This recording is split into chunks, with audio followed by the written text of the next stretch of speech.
Hey man, y'all already know how we're rocking. It's another episode of Bad for the Community. It's Rob the 508 guard on the mic.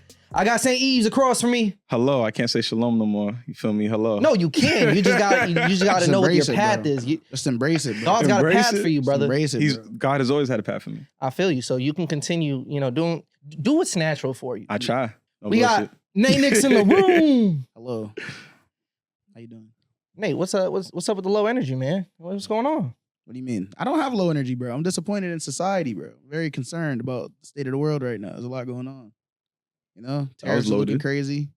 That was very loaded. Are tariffs looking that crazy? He backing out on They that. kind of exempted a lot of things that you would normally buy, like the technology, the smartphones. But it's also about the way that we're being perceived. You feel me? I think as a country, it's important to if you're gonna say some shit, stand by your word.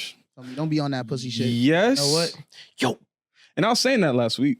That it's like you're playing this game where it's like someone has to back down, and that's gonna show the rest of the world like, oh, they're the big dog. Yeah, now. Facts. And we're the ones backing down right now. No bullshit. So nigga Putin was like, yo, relax. My fault, sir. I actually didn't think you were gonna go there. I thought you were gonna be like, Shadeur Sanders, and then we get into the Shadeur topic. That too, though. But I do gotta say some quick shit that I seen that was nuts to me with politics. We got a good week. This is gonna be a good episode. A good week. Yeah, we had a good week. The world's on fire, bro. We're good. No, that makes for good content. Shit, you feel me? On fire. He's like, we're in a good place. Literally, we've had to get real creative these past couple of weeks and be like, damn, what's on the topic? The topic list looked mad dry. You gotta come in the day of like, all right, guys, what are we gonna talk about? We gotta make some shit happen. But when it just works in our favor that way, even if it means the world's on fire, so be it. But what was crazy to me, I tapped into the Rachel Maddow show. I got YouTube TV to watch. Who's that? To watch the NBA playoffs. Some show on MSNBC. Okay. Right. And why you need YouTube? Oh, the ginger lady? Okay. No, she's not. No, she's not ginger. She got like a little. Maybe I'm not thinking about the same person. Maybe not a bob. Okay. All right, whatever. But I remember when one of her black not co-hosts, but like one of the black anchors on MSNBC her show got removed. There were a bunch of black anchors, their shows got removed. Right. And she actually had a piece or however 10-minute opener where she actually stood up for those people. Yes. And kind of criticized the corporation that they work for. Yeah, so I saluted that. I did see that. I know Rachel Maddow be solid. She is solid. I know you're talking about. A lot of people I know they like her. I like her based off what I've seen. But I watched it for 5 minutes, and she was doing a thing where Trump is apparently yo, the top 20 people who buy my Trump coin or hold, whoever the top 20 holders of my Trump coin will be invited to a private dinner and a special tour around the White House. That's not worth that. That's not fucking insane, bro. It is. That it's a scam. That Trump's the president of the United States is enriching himself in this way by scamming people out on this Trump coin, this meme coin. That's not wild. I said a couple weeks ago when we was recording, he even tweeted and told niggas, hey, buy stocks right now. I'm about to flip the switch. Yeah. He's been doing this. Yeah, I know. This is not anything new. None of this is new. I just think it's wild how much of it he's getting away with. Well, he's a con artist, though. Another thing, too. 3 more years. Another piece on that, he's suing, or he's got an executive order to arrest judges. Not just arrest judges, but to look into forgot what it was, but it's Act Blue. No, not the organization that you donate to when you want to donate to the Democratic Party. Mm-hmm. I'm not aware. It's something blue. Mm-hmm. But the organization, if you've ever donated to Kamala, any Democratic thing, you're usually using this website or this organization. So what is he doing against these people? He's trying to investigate them for, I don't even know. I'd have to look into it. But what's the issue with that? Because what is his positioning that he's trying to propose? Give me 1 second. The consequence. So because did not Elon donate $300 million to his campaign? He did. So what's the issue with campaigning the other side? $300 million? That's what it costs Trump against orders the Justice Department to investigate the Democrats' top fundraising platform, and it was Act Blue. But you can imagine, though, if he's trying to make it seem like Act Blue's doing something, I don't know, illegal or whatever the case is, or just trying to position them in that way, it's if this is the top fundraising platform for your opposition, that's not problematic in itself. Of course. It is. It's all problematic, bro. That's what I'm just saying. I'm just confused because why he's opening up a door that is going to allow them to do the same to him. Well, I Was think that Elon not that telling people, "Hey, vote for Trump. I'm going to pay you." Pay you, yeah. So like, I mean, I'm not ruling out that Elon fucking hacked the computers, bro, and made the results the way they were. Like Russia did it in 2016. Facts. Why couldn't everything's digital nowadays? or they blame it on Russia. Yeah, Literally, like we know there's collusion in there. Like, Don't come for us now. We still let this man rock as president. That's crazy. For sure. That's crazy. For sure. Who's we? We got no. Us. We have no choice. I feel you. Like, you feel me? It's like that's the thing. It keeps going. I've been talking so much this week about how, like, in a lot of nonprofits, you feel me? Like, folks are, they're navigating through this landscape, especially around like DEI, by removing language from like their websites, removing language from their grant proposals and RFPs and so on and so forth, because they want to make sure that they can still like get federal funding, and they want to make sure that they're still like eligible for these things. I'm like, bro, it's hate mongering. You feel me? Like, how do you expect, especially for like the nonprofit industry, how do you expect to keep like people invested in your work or feeling safe in the work that you're doing or feeling safe in the confines of your spaces when you're afraid to even use the language that's going to protect people? When you're afraid to even make that stance and take that chance, you feel me? It's like, it's crazy to me. You feel me? I've got a cousin who literally like very shocking. got hired by I want to say it's a government like organization for their DEI department. The moment that Trump came into office, they're like, yeah, we're gonna have to shift your position, remove this language. It's like, crazy. Yeah. That's not inspiring. You feel me? And I was talking about this about like collective consciousness. You feel me? I think that with collective consciousness and with action, right, also means that you have to build collective hope. And you're not inspiring like generations of people to really like take action or whatever when you're just like, let's just navigate around it, or like let's change the way that we view these things just for the time being. It's just for 4 years. It's like, nigga, what? What are we talking about? In real life, bro, I think that I've seen it with a lot of organizations, like especially in like the city, you feel me? I think like it's been like a big story this week where they're talking about 826 Boston and how they're not accepting federal funding, or they backed out of like a federal application that they were putting in for a grant. It was like $250,000 or something like that. And they were just like, nah, we're not doing it because we're not, that's not what we're about. You feel me? 826 Boston, they like writing organization. They focus on like enhancing and enriching like writing programs in schools while also getting young people an opportunity to like write and publish their works. So whether it's journalism, whether it's poetry, whether it's even like short stories and prose, they want to make sure that young people have an outlet of expression. They can like, translate some of that stuff. And they're like, nigga, $250,000. And I know their org. That shit would, they probably need that it, shit, right? That would definitely help. And them niggas like, fuck it. No bullshit. We don't want that shit. I might like need to get dirty my money. That's real shit. Morals. Real Yeah, niggas. that is real. 826, real niggas, no bullshit. I might need to get my little cousin in that. I was just with her like right before I came over here because she was doing something, and I was asking about like, so like house school, like she's getting ready for college and everything like that. She's like, yeah, right now, we're writing our college essay, blah, blah, blah, blah. I was like, okay, what are you talking about? She's like, I don't really remember. I had ChatGPT write it up for me. I said, huh? I looked at it. I said, wait, what do you mean? She's like, well, yeah, that's what we all do that. I said, oh, that's just what this generation is doing. Like, yeah, I was like, so sick. I was like, what did it write about? Like, facts. What did you tell it? Because you shouldn't really tell it too much information. Like, how are you using it?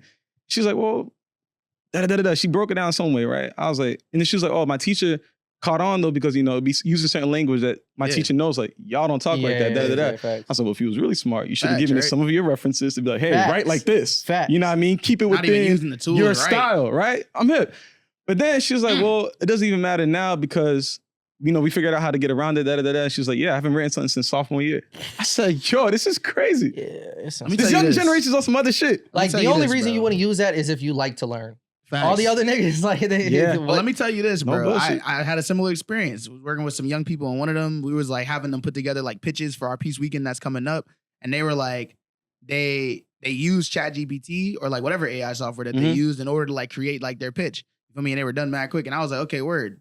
Like knowing, right? Because it's like, everyone always they don't know thinks what the fuck they talking about. Exactly. Everyone always thinks it's like, but the purpose of it, right? The reason why we were doing it is so that people can grow their like outreach ability. Because like if you're gonna have to explain it to someone, you want to know exactly what you're saying. Right. AI doesn't have the information for something that you just came up with. For sure. AI doesn't have the information for something that we as like individual people are working on. It's not even out there yet. They don't know. Literally. Like you are the bearers of this information. We are the bearers of this information. Like it's not gonna be that good. I will say, if you use it as a draft, an outline, so I use it as an editor. Yeah. Like I should still come up with something, and then it's like, yo, clean it up. That's most of the people that I know that use it. That's what they're using it for. You feel me? It's not even to create templates. It's just to edit it. Low key, or like to fact check or spell check. Low key, I can't even blame the kids. I think the schools need to figure out ways to like create curriculum that just enhances how to use it properly. I was gonna say that because imagine if this was, I don't know, however many years ago when the calculator first came out, it would have been a little bit ridiculous to like educate kids as if the calculator wasn't Doesn't gonna be exist. available to them. Yeah. Like this is the reality we For live sure. in. ChatGPT will be available for them, but let's try to mitigate the risk of kids becoming too reliant on For it, sure. not knowing how to properly Sure. fact check, not knowing to have those skills themselves. Like even if we Right. do have calculators, you should know your 12 by 12 The charts. basics. You should know, Yeah. hey, Yeah. if there's a 5% discount, what is that gonna be off the top? Like whatever I the even go case as far is. as to say that even with the uses of AI, I think specifically when it comes to writing, is that like I was telling this to a lot of people because I work with a lot of folks who are like artists, and I'm like telling them like, yo, when it comes to like writing, like I'm not saying that they're using like AI to write their lyrics or whatever, but it's about enhancing their skill. It's like when you're just getting started, the only skill, right? Because this Yo, is do you tolerate ChatGPT Hell no. for the Fuck music no. writing? nigga, and anything. I don't think you That's should be interesting. using it. Period. I don't think that you Yo, should give be me using some it to rhyme write. schemes, ChatGPT. Bro, these niggas rely too much on tools, bro. They don't rely on their brain enough. This shit pisses me off. I'm like, my nigga, you don't need rhyme zone for everything. Just come up with rhymes, my nigga. Like, it's words that you know already. Rhyme Zone can't tell you how you say so. Like, Like you know what I'm saying? Like, that's the problem with niggas. But You anyway, can't- I'm not even gonna get into yeah. that. Fuck it. But I told him, I was explaining it to one of the young men. I was like, yo, when you're just in your generation of artists, you feel me? Like the artists that you probably listen to are very unskilled. They don't have skills. You Mhm. feel me? Because like a lot of their work is just like the bare minimum, the basics. Mhm. Auto-tune is carrying them, or maybe the instrumentals carrying. They're not lyrics, and it might be like they have hard lyrics on one song out of 8. yeah. That's it can't be reproduced. It's not skill. The one skill that they do have that none of them are using, right, is their story. Only they can tell what their lived experience is. Only you can tell what your lived experience is. But if you're relying too heavily on the tools to be able to tell your story for you, your story, then you're unskilled. Mhm. Because the one thing that you have that no one else has, which is your life, you're not even using. You're not even using to your advantage to get your point across. No bullshit. So the point of it is, at the end of the day, when you're talking about a college essay, when you're talking about like Facts. a song that you're writing about your experiences with trauma or the way that you've overcome something, you're relying too heavily on the world around you or the tools around you No to tell bullshit. your story. Your story's never, it's not even important anymore. Yeah. Who are you? Side note too. You're gonna have a diluted story. always You That- might thought it not was even weird. get A lot into of them schools. Like I always that. thought it was weird how the college essay is supposed to be like this trauma dump.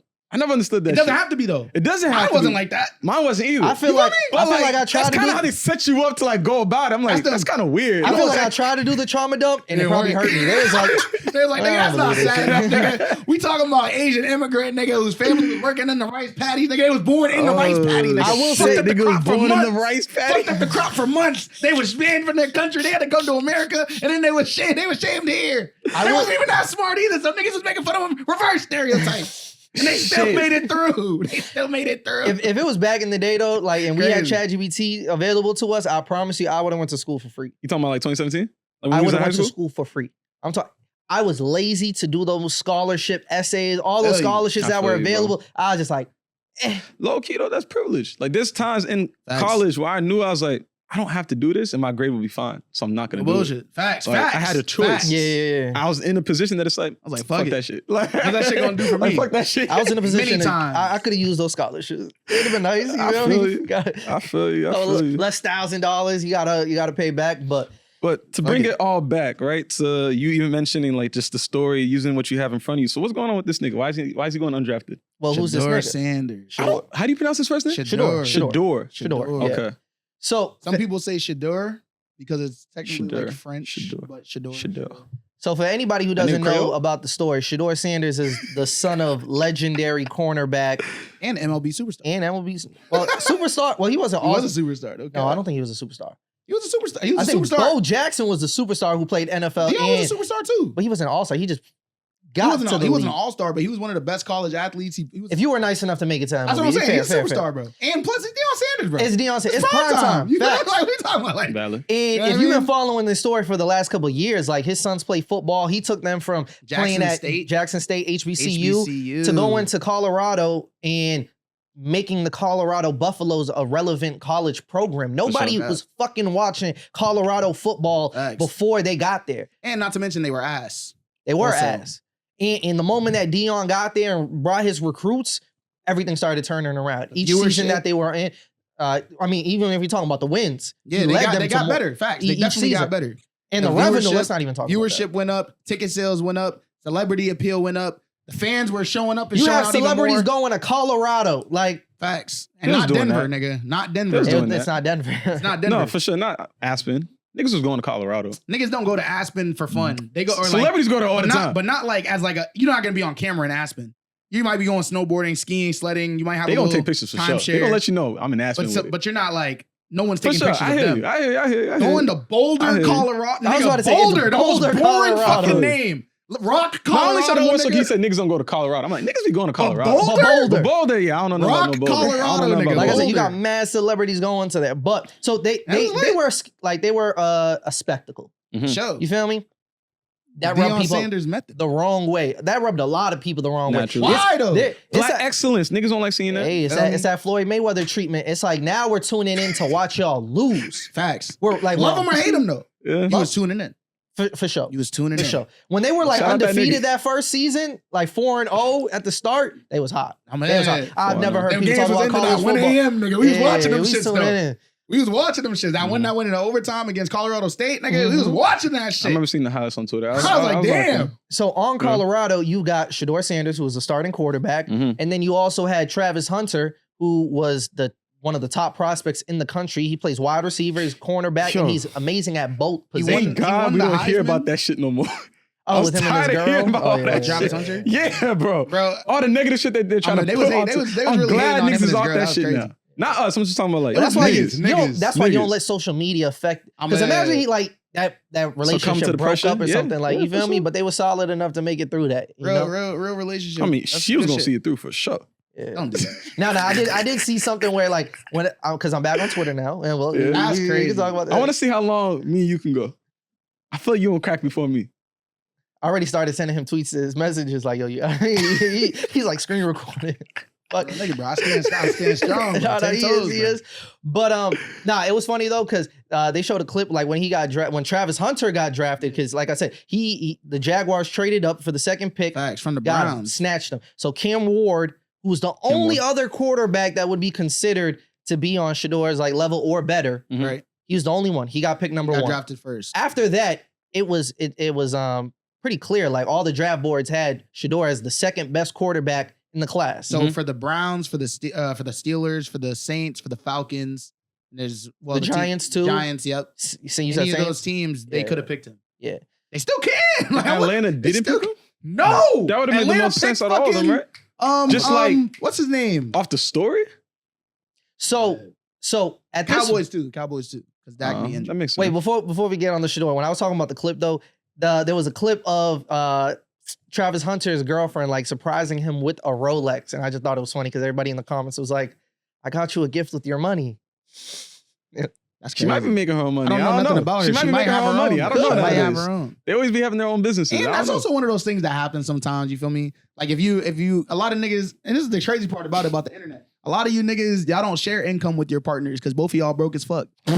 So y'all don't know nothing about that. Now, Well, if why they're y'all- both broke, it niggas make spending more too sense much- for them to share their spending, income. but that's the problem with niggas. Y'all niggas worried about nigga. Don't worry about what they got going on. These millionaires got going on with their money if it's not hurting you, nigga. Because y'all niggas bummy on Yeah. God. Nah, because that's some shit, ain't it? Niggas is not even in a relationship. Niggas is not even like sharing. Y'all niggas None don't of the share boxes nothing. are checked, bro. You feel me? Y'all niggas talking, chirping, nigga. Go sit on the fucking wire, bro. That's crazy, nigga. Niggas Y'all still got a bugging. Rolex. Type shit. I'm like, oh, Rolex. Like, get the fuck out of here, No nigga. bull. Niggas hate on anything. Nah, But this nigga Shadeur, bro. it's like you three said, rounds at this point. It is. Three This is- rounds have passed. This is the 4th round currently, and he still hasn't been picked. And So- Travis Hunter got picked second, like Yeah, you you got said. picked second. Yeah. And they're letting the nigga play offense and defense, which is I tough. think that's ill. That's That's I'm tough. curious to see how Nigga's which one tough. he's truly better at. He's better at corner, for sure. Corner, you He's think so? so much better But the at thing is, corner. there's more money at the wide receiver position. For sure. Yo, Ashton should've- Genty, who's the running Facts, back on Boise facts. State, he got paid. Bro. 31 mil, nigga? Nigga has My not, cousin? he hasn't stepped foot on NFL turf Wait, you yet. said how much? $31 million. guaranteed. For how many years? Guaranteed. Oh, Garrett. He Wow. can break his leg tomorrow. He's seeing Yeah, that's 30 my cousin, million. but I gotta reach up. That's your cousin? No, He's it Haitian. is. I was gonna say. That's Is all he he Haitian? Yeah. Wow. Yeah. Southpaw? No, that's the same. That's tough, though. That's fire. 30 mil. So as That's tough fire. as that is for all of them, we can't act. What the conversation around Shadeur is now that there Shit. has to be some level of collusion now. For sure. Because if he was the second best quarterback, other quarterbacks have already been outside of Cam Ward. Other quarterbacks have also been drafted ahead of him. They took the 26-year-old, the 26-year-old dude with the injury history. The Saints drafted him, I'm pretty sure. Wait, he's still eligible at 26? Bro, the nigga older than you. Yeah. He did a rookie in the league. He about to be a rookie in the league. I thought it was a cutoff. That's nasty work, bro. They drafted him. 26. They drafted Jalen Milroe. Yeah. Disgusting. I don't know these That names at this nigga's point. ass. I only needed to know 2 names, bro. The nigga had 20, Valid. I think he had like 20 rushing touchdowns and like 15 passes. He's chips. He's not good. That's the Lamar Jackson comparison that they always make. But for the people who may not be football savvy, not tuned in, the Like reason myself. why this is concerning is because, you know, Shadeur he's prime time son. He is very, But that might very also much be, himself. That might also He's be the issue. super confident, maybe arrogant to a point. They say He's flashy. Everywhere you go, you gonna see the VVS the change. celebration though. You feel me? He Celebration gonna was let you know. He gonna every let you know what time it is every time. He's unapologetically himself, right? Like even when he's talking to people who you would imagine you'd code switch in a situation, he's going to say and act the way he's always going to act, for better, for worse. And that might be why he's in that situation. And, come from the money, they're though. sending a message. You don't need a code switch. He got the money. He don't need a code But switch. it's not about the money. It's a matter of we need you to be obedient. What we say you got to do. Bro, Well, I got to add context too. Before, there's a couple of things that maybe have rubbed general managers the wrong way, right? One, he didn't go to the combine. true. So when So they have no performances as of. I mean, they've got all the no, I'm fucking talking about colors. as of like Did Travis comparison Hunter to go other to the people. combine? Yeah, I don't know. I thought they did the Colorado workout and they did the pro day. Maybe. I'm not sure. But I definitely know he didn't do the combine. And then afterwards, him and his father, Dion, were going to teams and saying, these are the teams we want to go with. Don't even bother drafting us, type of thing. Do we know what those teams are? I don't know the list. Travis Hunter didn't do it either. But I mean, Travis is elite. So was Shadeur. Shadeur has He was elite, flaws. but he was But elite though. he was elite. And he's also more accurate than what's his name? Cam Ward. He's more accurate than him. But Cam Ward, he's got the deep bomb and he's a little more mobile. But he's more likely to get sacked. and he's also more durable though. Hey, Niggas- I think he should have been in the first He was round. getting beat up in college that first year. You remember that shit? No, I know Nah, that I O-line see- was atrocious. I don't think there was one game where he didn't get sacked 3 times. That's why they got to get the white boys at the O-line. Man, I mean, that shit worked out second year. But- he still was getting hit though. But yeah, he had certain demands, you know what I mean? He did, And he I'm did. sure Dion has always followed him around too. Like when he was in high school, he got to Jackson State, he coached that team. When he went to Facts. Colorado, he coached that team. And I'm sure It's a when conflict Shadeur of gets interest. drafted, He's gonna be in the ear Primetime wants a a lot. seat at the table. For You know sure. what I mean? For sure. And maybe that rubs people the wrong way because they don't want that spectacle to follow their team. Yeah, but I don't know if that's worth the other side of that. Like losing out on the allure of just his persona, his Yeah. personality. Just ticket sales the alone glamour, would you feel me? Like, increase having I don't having think that route of, we don't want you guys a part of our organization is worth that. But that's why the conversation is different, right? You Sure. miss out on the first round. That just tells me, okay, teams don't think they want to his talent Oh, is, okay. is at the Right, value facts. that. But once you slip the second and Second third and third, round, you're It's a not statement. gonna risk your third round pick It's a just to statement, yeah. see what could happen. That's collusion. That's sure. It's getting bad. that's the executives getting together and be like, yo, we're gonna send a Make message. a sta- yeah, make And a I'll statement even on go that as shit. far as to say that it's a combination of the executives, but I think it's also the coaches in the NFL. This is a big thing that's been going on for a while, where they put these messages out there where it's like, because when you're doing those interviews, you sit in with the GM, but you also sit in with the coaches. Mhm. And I think coaches they hate it. I would say even more than the GMs, because the GMs, they're about their bread. Yeah. But if the coaches aren't happy, if the coaches don't like a player, we've seen it this week when they were talking about Bill Belichick and how he sat Malcolm Butler in the playoffs and he didn't in the Super Bowl and they lost. Literally Nigga, jeopardized the whole game for that. Didn't play that nigga. When they talked about it even this season with the Ravens, and we had players that was beefing with the coaches and the shit like that, and then you just don't see him anymore. We're like, where'd that nigga go? He's nice. Where the fuck? And it's like the coaches don't fuck with you if they don't think they can coach you. If they feel like you're gonna be disobedient, you're gonna try to take over the team, or you're gonna be whatever, they're not gonna fuck with you. Even if it's unjustified. Even if it's just, I ain't like the way you said that. I don't like the way Niggas you're be talking ego to me right now. tripping. You're talking to me like we're equals. I Niggas don't want be to on just the say power it's trip. ego Crazy, tripping. bro. The Chip Kelly I method. do think that Nasty. when you're a coach in the NFL, oh, Chip Kelly was ass. But No, man. but He's grown man, it is bro. Like, the biggest thing that's going to separate your football team a lot of the times. The reason that there's so much parity in the NFL is like these guys are all talented, but it really comes down to like culture. And Facts. if as a coach, if you're trying to build a certain culture, maybe you don't want somebody like Shadeur who's going to come in and disrupt that. Maybe the culture got to change. that's what I'm saying. Who the fuck's to say that the nigga gonna even disrupt it though? Maybe- In Colorado, that nigga was a leader. Mhm. His teammates, they said there was the piece that came out where the teammates where they were saying like, you know, some of the teammates didn't fuck with him. They didn't like him. They were saying all shit like this. But it's like, give me some names. Because he was pulling up in that Rolls Royce and y'all broke ass No niggas bullshit. was still going to class. The NIL wasn't hitting like that. Them niggas was not in class.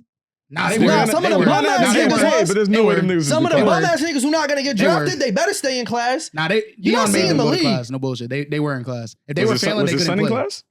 I couldn't tell you that. I couldn't tell you that. It's only the elite niggas Maybe who I get, hate them too. No who bullshit. get other people to do their homework and test for them. Imagine them niggas going to class and That's this nigga funny. not even going to class. No bullshit. I I would've might, thought- I might actually hate him too. No, No, bullshit. no, no. thought- I would've No, thought it's the, testing day, and you look to the right where Shadeur sits, and it's some Asian kid. You're like, That's ah, that Derrick Rose shit. shit. No bullshit. Ah, shit. You pronounce it Derrick Shadeur. Rose- Derrick Rose did that I don't even know. I seen what Derrick that's- Rose was nice. Because he got caught doing that shit. Nothing happened. No. Actually, all his records actually got erased from the school. Facts. You can't. His Don't jersey, he's matter. not gonna I'm get still to the- I'm retired. still to the league. I know, but you're like your Because it could have friend. been Your like college Brandon, history is like Brandon, disgrace. Brandon Jennings, where it's like you didn't even get Hey. to college in the first place. Once you're there, fuck it. But Hey, nah, I was gonna bring. I would have thought the fucking Trump stimulus package would have helped because he put out a whole like tweet about it, about this whole situation. I don't know if Really? y'all see it. Yeah, What did Not Trump on say? I'll read it I'll read it verbatim. Right, I saw it You're on on Twitter? Reddit. No, I saw it on Reddit. Nah, he on He Truth said- Social. That's not Reddit. No, it is. It is. Oh, thank you. Oh, you talking about what? He said, that's what I was saying. I was like, The truth seeker shit. you was Whatever on it's Truth called. Social. Yeah, he know what it's called. He know what it's called. He knows. He said the Truth Seeker. I quote, "What is wrong with NFL owners? Are they stupid? Deion Sanders was a great college football player, and he was even greater in the NFL. He is also a very good coach, streetwise and smart. Therefore, it's pronounced Shadeur, right? Yeah, Shadeur. Shadeur, his quarterback son, Nah, he has said that like phenomenal he's from genes DC. and is all set for greatness. He should He be is. picked immediately by a team that wants to win. Good luck, Shadeur, and say hello to your wonderful father." If anything, that make them not want to pick him. They're like, who the fuck are you? I'm tired. Hell, you're not gonna tell us how First to of all, run. first of all. What do you know about football? Yo, Mr. what's that President, nigga. saying? Like That nigga don't know football. the shittiest person I know said some real shit. Bullshit. And but it's facts though. It's unfortunate, but it's facts because I the nigga, he's- have a problem with what he said. Then they're kind of weird, bro. what do you mean? Because he He- talked about his father. He's Phenom- complimented his dad the whole time. His said dad is so phenomenal great, genes. which is why you should draft his son. But it's true though, That's the Bronny method. bro. Because imagine though, when Bronny, you know the Bronny jerseys was going crazy though. Was there? That's mad bread for that team. Was they really? Yeah. I I didn't know know. at least 3 niggas that got the Bronny jersey. I It's should get the nasty. Bronny I didn't jersey. know that. I don't know how much longer Don't do it, it's gonna be What available. number is he? James Jr. is What booming. number is he? Nigga, 77. No, that's That's a- Luca. Yeah, I was about to say what? That's like what? No, he's 9. He's 9. Oh, that's not bad. He's 9. I thought it was like 55 or some shit. It's like, who's wearing You that? think Bronny get okay? Who's wearing that? That nigga would never get 55. But it's true though. We were talking about this a little bit yesterday. If Deion Sanders is in your ecosystem, that's money. That's For revenue sure, coming for sure. in. Imagine he went to the Raiders, right? Because again, the Raiders they drafted Ashton Genty. You feel me? So he's on their team already. Imagine Shadeur and Genty on the same team. Nigga, I might buy a ticket Yeah. just to see. No Mhm. bullshit. I might have to just see it through. We're talking about the Steelers and the Browns. They could have picked them going up against head to head with Lamar Joe Jackson and Burrow, Joe Burrow Lamar. twice a year. Yep. Twice a year, Mhm. nigga, that's must see that's prime football. time. Niggas is gonna pull up. Now games your organization would have never had on TV or Facts, like that never. prime time slot. Boom. You're automatically inserted, at least for the year. But this is my main concern though. Now that he's slipped out of the 3rd round and potentially 4th, The 4th, he as didn't of this make it. recording, He's not in the 4th round. as of this either. recording, you have to It's the think 5th round now. if each team has had at least 2 to 3 picks minimum at this point and hasn't chosen to draft him, what are the chances that you're going to draft him at this point? I don't want to say he's going to go undrafted, but like, I just can't imagine that even if a team ends up choosing him in the 5th, 6th round, he's not going to get no play, bro. And then, so think it's the like, Giants should even pick if he him still. does get drafted, he's going to get punished for it. Like, For not getting drafted high. you know, With I mean, the- with but he's everything. going to get punished by not getting game time. He's not going to get snaps. And then they're going to be like, see, Well, he was never good. And it's like, y'all never gave him a Facts. chance. Well, the thing about the NFL though, and this is like one of the things that's the beauty of it in a sense, is that if you do make it to a team, right? If you get drafted, not if you go undrafted. Undrafted is a little tough. But if you get drafted, you have a chance to make the starting lineup. As long as you get drafted, you're going to compete over the summer. You're going to compete for that starting job. And I think that your pay is going to be ass, though. And I think that's how I feel. Luckily for him, I was about to say, he's not worried about that. But that's what I feel like that's where they're coming from. Where they're like, we don't want to pay you that. They paid Ashton Genty $31 million. Yeah, that's wild. I don't think and Cam Ward is about to get a bag.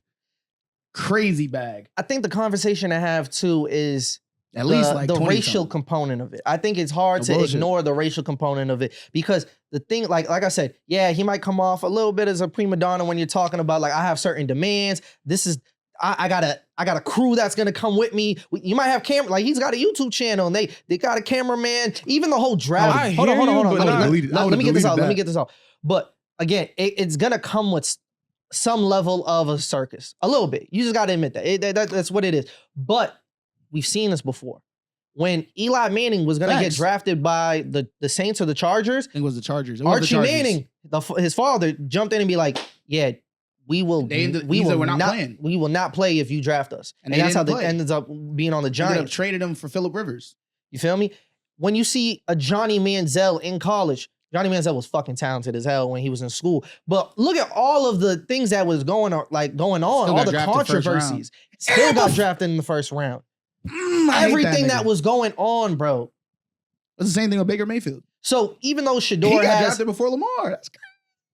So even though Shadeur maybe has these personality quirks that might rub coaches the wrong way, he doesn't actually have real controversy out like off the field. You think he's injured?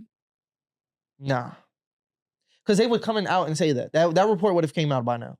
Bro, they had a hit piece a couple days ago. They were like, this guy is a locker room cancer, all that. He's so entitled, et cetera, et cetera. So it's like, we know how this about to go, bro. Yeah, bro. They hate him because he black, bro. They hate him because he don't switch. He don't conform to their shit. It's unfortunate, too, because the nigga's talented as fuck, bro.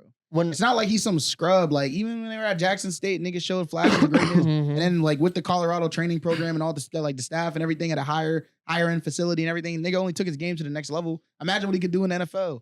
So nigga, the Ravens about to pick him up. We had an interesting conversation with Catherine. Pick that nigga up. When we talked about back of Lamar. Nigga, he'll be the greatest backup of all time. That'd be crazy. Nigga, we going, nigga, I'm to the Ravens games. You gonna feel that Tim Tebow spot. some of them games gonna be blocks. He gonna get some burn. That fourth quarter? Shadeur's quarter, nigga. Shadeur's quarter. You came over that. That's off the top. Listen, he get a shirt. How long would that really hold up for? Nigga, as long as Lamar on the team. But I want to reference that conversation when we had with Catherine Morris, right? When she was here and we talked about code switching and we said it's unfortunate that you may feel the need to have the code switch, but we did acknowledge that it was a skill. It is a skill. In a world where the people who run these infrastructures are majority white, you got to kind of play the game. If you want to be, you don't have to play the game, but there's pros and cons to that. But in order to avoid an additional layer of that rigmarole, you do got to play the game. Okay, so do you think Shadeur should have been better with code switching? Like, to be able to turn that off? Even if he code switch, he's just packaging his personality in a different way. He still would be who he is. He'll still be presenting himself in a way that it's like, I'm not doing what y'all niggas want to do, but I'm going to say it properly. Like, what does it really change about? It's a personality thing. I don't think it's a matter of code switching. It's a personality. I think it's his personality. That's the issue, from what I'm understanding of the situation. But his personality's not bad, though. But from what I'm understanding of it, it's more so that he's like, yo, I know my value and I'm not submitting to some shit that I don't believe in. He's confident. And also, think about the teams that they were saying, nigga. It's like the Cowboys, what is it, the Giants. Like, these are teams that need, like, I fuck with Dak Prescott. As much as niggas don't fuck with Dak, I actually fuck with Dak. Dak's ass, though. I give it a buck. Dak is not that guy. I just can't really get behind that, because if this is your dream that you wanted to make it to the NFL, like, any chance you're given, why would you not want to take it and make something of it? Because, bro, he should. Why would you be like, I'm not going here, I'm not doing this? It's like, nigga, what? It's not like the teams don't win. It was like the Saints and the fucking It was the Cowboys, the Giants, the Saints, and the Falcons, bro. Yeah. These are teams that need him, though. There's only maybe two other teams that might draft him. And you think Jerry Jones and the Cowboys would do Dion the solid? Oh yeah, nah. If I'm Dion, bro, like, I'm a legend for your franchise. Like, you can't just pick my son up. Literally, bro. I feel it. He even said he went as far as say that, like, he would join the coaching staff. Nigga, they need him. They need that nigga, bro. So it's fuck Colorado after that if he was to do that. Oh yeah, what's that nigga gonna do? He gonna go back to school. He might have to go back to school. No. Nigga. Yo, the thing is, I honestly think if he goes undrafted and he doesn't get picked up the whole summer, UFL. I think if you're Dion and him, you're like, yo, we're gonna be on some LeVar Ball shit. We gonna do our own thing. Take over the next league because the UFL is actually not bad. I've been watching some of those games. They got some niggas in there, and it's backed by The Rock. You feel me? It's not like it's like this unknown league. It's basically like fuck the Rock. celebrity back league. I got other. We gotta talk about WrestleMania, nigga. We'll save that for like the last 10 minutes. Last weekend, nigga. That shit was ass. Anyways, I watched it again. It low key was kind of ass. Someone prank called him. The Rock? Somebody, no. Someone, Shadeur. He had a phone that was only available. That the number was only available to NFL executives. That's fucked up. And I don't know how these people got the number, but they called them. They're like, this is the GM for the Saints. How you doing, Shadeur? It was good. Da, da, da, da, da. Like I said, he don't code switch, bro. Like he gonna talk how he talk. But they were like, so we got the next pick. We gonna make you wait a little bit longer. And then hung up. He's like, what the fuck does that mean? That shit was so foul, bro. Yo, it was some white kids, bro. They released the video afterwards, like, yo, we're the ones who pranked him. Yeah, niggas are evil. No, but white people are evil, bro. That's fucked up, bro. That's the worst shit I've ever heard. Playing with that nigga dreams. It'd be different if he wasn't rich. Imagine they did that to just some kid, bro. Nah, but I feel like, it stings for me a little bit more just knowing like this nigga's just sitting, waiting around, thinking like, oh, bro, finally. Bro, everybody's like, they're like his whole family, they're in the backyard. They got the game, they got the draft live. They just waiting, bro. They didn't think this shit was gonna be a whole 2-day event. You feel me? 3 days now. His mom just patted on the back like, it's coming, baby. It's coming, baby. It's like, damn. And I feel for him too, bro, because like I had to see like I've seen niggas like go through that experience, but never to this extent. It was like that with Lamar, bro. Same shit. But the difference between Shadeur and Lamar is that it wasn't a like politeness thing or whatever you want to call it with Lamar. It was more so that he didn't want to change his position. He was like, I'm going my route. They wanted to move him to running back, right? They wanted to move him to wide receiver and then work out. He wanted him to do the workouts that wide receivers do, the workouts that running backs do, and he didn't do them. The whole draft process, even at his pro day, he didn't do any of that stuff. He only threw the ball. He's like, that's the only thing you need to see. You don't need to worry about how fast I am. You don't need to worry about how my shuttle time, none of that shit. I can throw the fucking ball, my nigga, and I'm a quarterback, and I won the Heisman at quarterback. I deserve this spot. Sure. And he didn't get drafted until last in the first round. But still the first round. And I'm seeing him sitting there. His mom's patting him on the back, like you saying. And like, it's crazy. It's sad. It is. With Shadeur, I think he should have been picked, obviously. Oh, yeah. But with this situation, second round, bro. Matt, like latest, bro. But with this situation, it's just like, at what point do the owners like realize that they're shooting themselves in the foot too? Because there's no way this is the end of this story. And this is bad press for them. Can you remove yourself from the draft after you submitted yourself? Can you be like, I no longer, like, once you're in, you're in. Why would you do that? You can go back to school. You niggas is playing with me. No, that's petty, bro. Yeah. What? No, matter of fact, No. I'm not in the draft. It's like, fuck you niggas. That's pussy. Fuck you niggas. I'm out this shit. No, you don't do it. You let the bad press overshadow like the NFL, and they got to answer to that because everybody else is. This is unprecedented. It's literally never fucking happened in before. any sport, bro. Literally. I mean, we were talking about it right before this. To be a top 20 to 30 like player overall in the draft, and 140 other guys have been drafted before you already. Shadeur to the UFL though, that should be tough. Hey, I just hope. You know what they should do? No, we got to wrap this. This is football. No, I don't think Travis has signed his contract yet. Fuck no. There's no loyalty in that. Get your bag. Come on, Get your bag, Travis. I know Dion would say that shit. You trying to say run it back in college? No, I would say I'm not signing this shit, bro. Y'all are bugging. Show some type of for Jacksonville camaraderie. For Jacksonville could pick up Shadeur. If he was a real nigga, he should be like, get your money, sign that shit. I'm sure they're telling him that. I'm sure they're telling him that. What are you talking about right now? But if I'm Travis, nigga, your dad is not Deion Sanders. All right, bro. You're not gonna be okay. He said that was his son. No, that's that good talk. He said he was. Nah, he treated him like his son. He said, y'all don't hit him, and y'all don't hit him. Everybody else, we pads on. This practice. Do not hit him. Do not hit him. Do not hit my son, and do not hit my son. And then his son on defense, he was like, yeah. All that to say though, I think this is gonna be a battery in his back wherever I think he's gonna end up on a team at the end of the season. Come to the Ravens, man. So we need you. We need somebody who's gonna bring. But this is a bad look for the NFL. Energy. This is the same NFL that did Colin Kaepernick dirty. That had an owner say that we can't let the prisoners run the jails and shit like that. This is a reminder that nobody's larger than the program. That's it. That's all it comes down to. It's another reminder. Shadeur Sanders got drafted by the Cleveland Browns. Shadeur Sanders got drafted by the Cleveland Browns? 144th pick. Oh, shit. Look at that. I'm sorry. He just got Shadeur, sent to niggas in NFL Ohio. hell. Shadeur, I'm so sorry. Niggas in They will never give you Ohio a with it. chance. I'm so sorry. Oh my god. You're gonna have to compete with that white guy that they drafted earlier, and you're bigger than him, you're stronger than him, you're better than him. I wish you luck. Is You're- Deshaun Watson still on the team? Yeah, but he's not playing. He's injured. He tore like his ACL, and then in rehab he tore something else. So he's Damn. cursed. He's cursed. No. But Shouldn't touch them people. but the Cleveland Browns are cursed. Like yeah, the Cleveland, I you feel don't bad. want to be a quarterback and go there. I feel That's bad. They don't have any receivers. Their team is bad.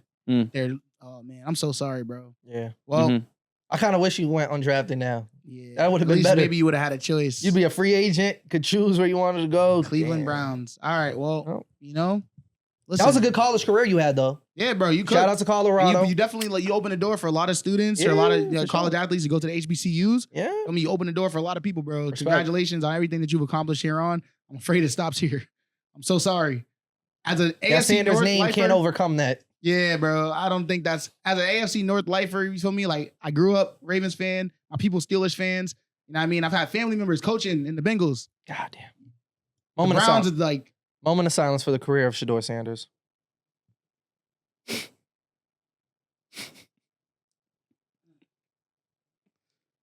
Niggas is crazy. All right. Where do you guys want to take it from here? It's been a crazy week. Niggas is crazy. So we are going to talk about sinners, but we got to do it at the end because Yves failed the assignment. Should have knew to watch Nigga it said I failed the before he got to the assignment. pod. yeah, bro. That's How I know you didn't fall asleep during this shit? I didn't. That's how great the fucking movie No, I'm was. sure. That's how great I'll the check fucking in. movie. We'll No, check in on you that. can ask my girl. You know It's what's the first crazy? movie in like 20 movies that we've went to together, and I didn't. I can don't even say want to talk about it right now. I can almost guarantee that he didn't fall asleep during the movie because there was something there was action that took place at various points, even if it was just some shit to make you think like, what? Bro, It was a good movie. we'll talk Niggas about it gassing a more little bit. toward the end. It was a good movie. I think it deserves all the gas and it deserves. It's getting my fault.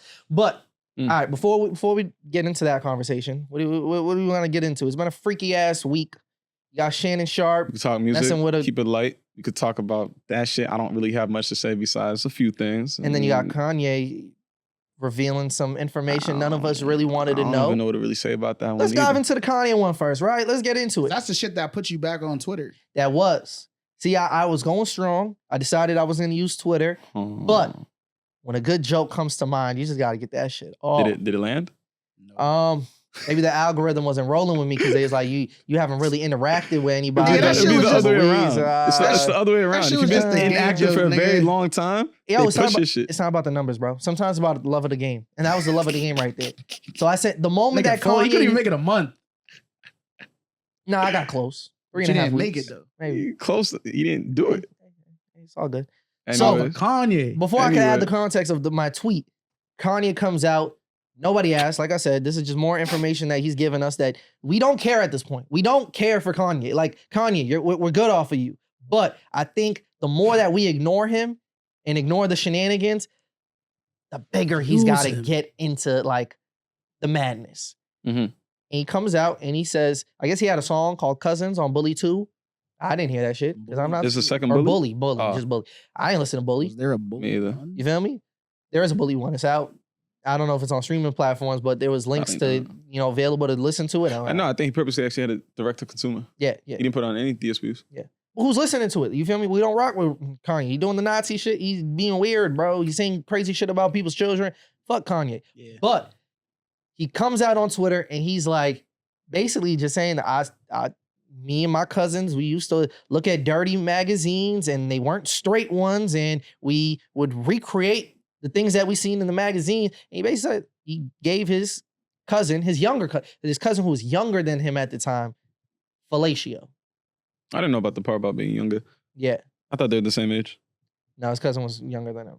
And he gave him fellatio many times. The song lyric is actually like ad-libs of, I gave my cousin head, gave my cousin head, gave my cousin head. I don't think you want to repeat that. Where are we going with this? What's the purpose of this? I don't know. I'm more curious as a Kanye fan, because the tweet that I came out with, it's that video or the clip of Riley from the Boondocks. Yeah. He's just like, he's gay. How does it go? I Right, even so- forget, bro. He's like, And then Huey's like, yeah. yeah, he's gay. He's like, does that make me Does gay? that make me gay? Yep. Yeah. Yep. You is a funny nigga, bro. But So as the Kanye bro, fan you asked me this of shit the earlier in the group, week, bro. I You just asked me shit. gotta know. Like You asked me every shit. week I have to ask you this because it's always something else. But this one was. I'm gonna keep it a buck for myself, and I hope whoever's listening has the same mentality. I do not know this nigga. This nigga does not dictate or influence my life in any way.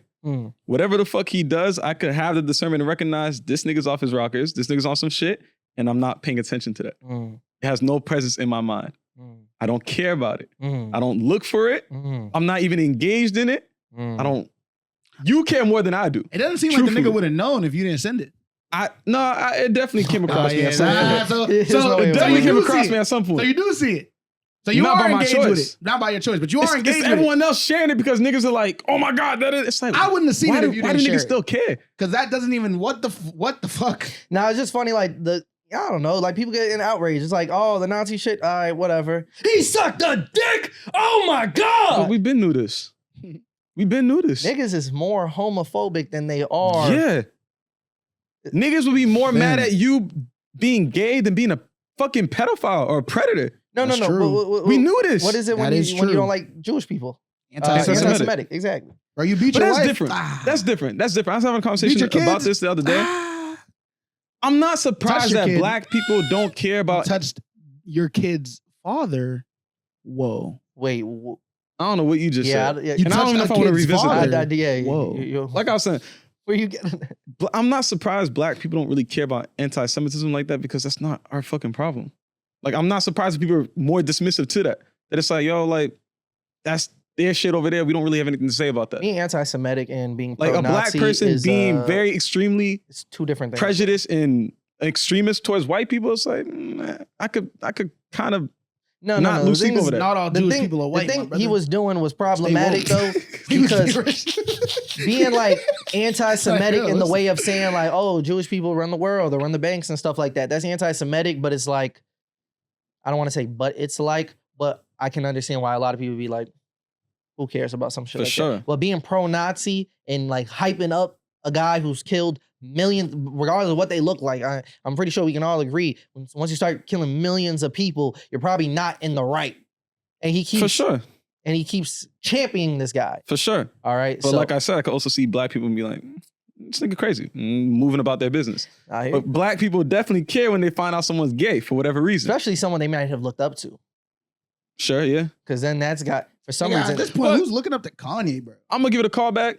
Because when we had this conversation about Isaiah Rashad, I think the conversation at the time was like, yo, the nigga say he's not gay. Even though that shit came out, his sex tape that got leaked or whatever came out, and it's like, yo, that nigga sucking that shit. You feel me? Iconic video. But word to Nate. Word to Nate. You said it. You did say it. And I asked him what he talking about. But anyways, that's crazy. If the nigga said he's not gay, who am I to tell him that nigga's gay? Even though I think, yo, that's some gay shit to be doing. That is pretty gay. But the nigga say he's not gay, then he's not gay. That nigga, you look like you know what he's doing, bro. So I will say the same thing for Kanye. If he says he's not gay, I'm gonna take his word for it that he's not gay. I don't even know if I believe this story. On top of the fact that it's like, yo, the nigga was a kid. It's like, it's just a whole different conversation that it's like. I do agree that like when you're children, when it's kids. That's a whole different conversation. I'm not saying like regardless of like gay or whatever. I think there's a lot of people that like when they were younger, like they just like exploring their bodies and shit like that, or exploring their sexuality in different ways. Like I think that's something that comes up often where they be like, oh, when you was a teenager, bro, you was touching this kid. Be like, man, they were a teenager too, bro. I don't know. I didn't know that what I was doing was wrong all the way. You feel me? Like, as you get older, it's like you start realizing like, oh, that's, you know what I mean? Okay. But it's like you were a kid. You feel me? So it's like, what can you do? To me, it's just sad. It is sad. It's just sad. Well, it depends if it's true, right? Like, so I have like different thoughts depending on if it's true. That's a wild thing to just come out and be like, hey, I'm just gonna fuck around and say this shit. Kanye is literally the personification of just trying to like outdo yourself. No, and, for sure, and being wild, bro. One thing I can't say is I've never seen Kanye be expressive in something that he doesn't believe in or is not true to him. I've never seen a nigga lie. We have not seen this nigga lie. He'll say wild shit, but he genuinely believes that shit. Lies and doesn't live by the things he says all the time. That's not lying though. At that moment in time, he believes what he's saying. And then he'll completely do a 180 and switch, but the nigga stand on what he's saying. Why would he come out and say, I did this with my cousin and it's not true? Why would he ever say that? Why would he just fabricate that? Yeah, he be saying a lot of bullshit, bro. He be saying a lot of bullshit. But the He nigga do. don't be thinking he's lying about. He's not fabricating shit. He's genuinely saying the shit he's saying. I hear you, bro. I don't even care. Like, honestly. You do. No. You do. You No, do. not to say You I don't tweeted, care. nigga. I said, You brought this conversation up. I don't know. tweeted, I didn't say I didn't care about the situation. So I don't care if this happened to Kanye. It doesn't excuse none of the shit that he's gone, like that he's then did. You know what I mean? Is that what people are trying to do? Well, a lot of people would track like somebody's trauma in their early days and try to like, okay, that kind of explains why, you know, he had these type of outbursts or he did A, B, C, or D. I think it would explain. But I don't think it doesn't excuse any of it. I think it would explain his deep obsession with just sex and like his sure. provocativeness. Porn and- you yeah, feel yeah. me?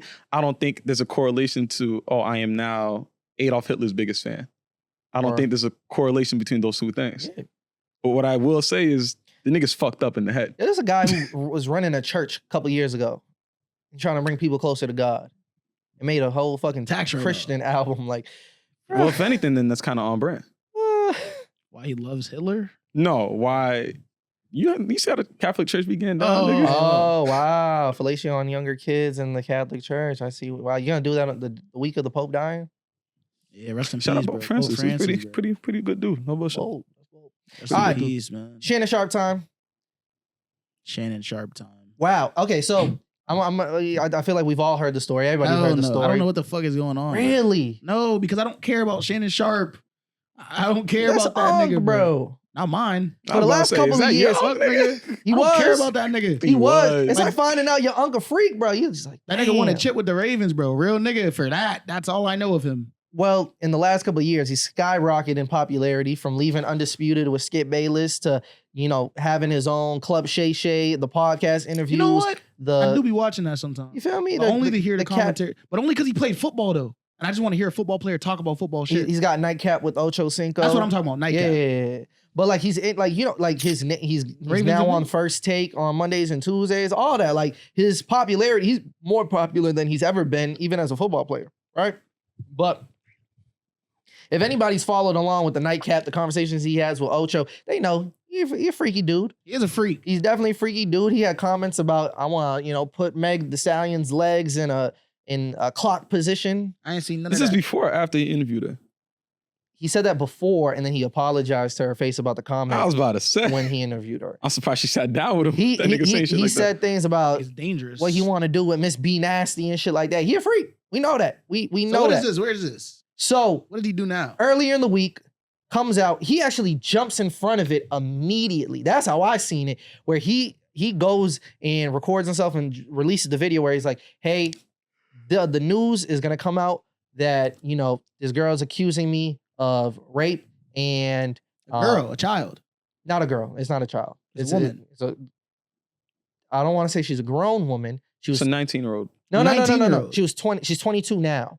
She was She was 19. 19 when they first Oh, so a child. That's nasty. Word. had a relationship, That's right? nasty word. Okay, but he's saying it was 100% consensual, and he's got all the, you know, the receipts to prove I'll it. shoot this nigga. We need to put him down. We're gonna have that conversation. Nigga, you're not 50 having no consensual Hold on, sex hold with a on. 19-year-old Actually, hold on, okay. bucko. So wait, hold on. What the fuck? Hold on.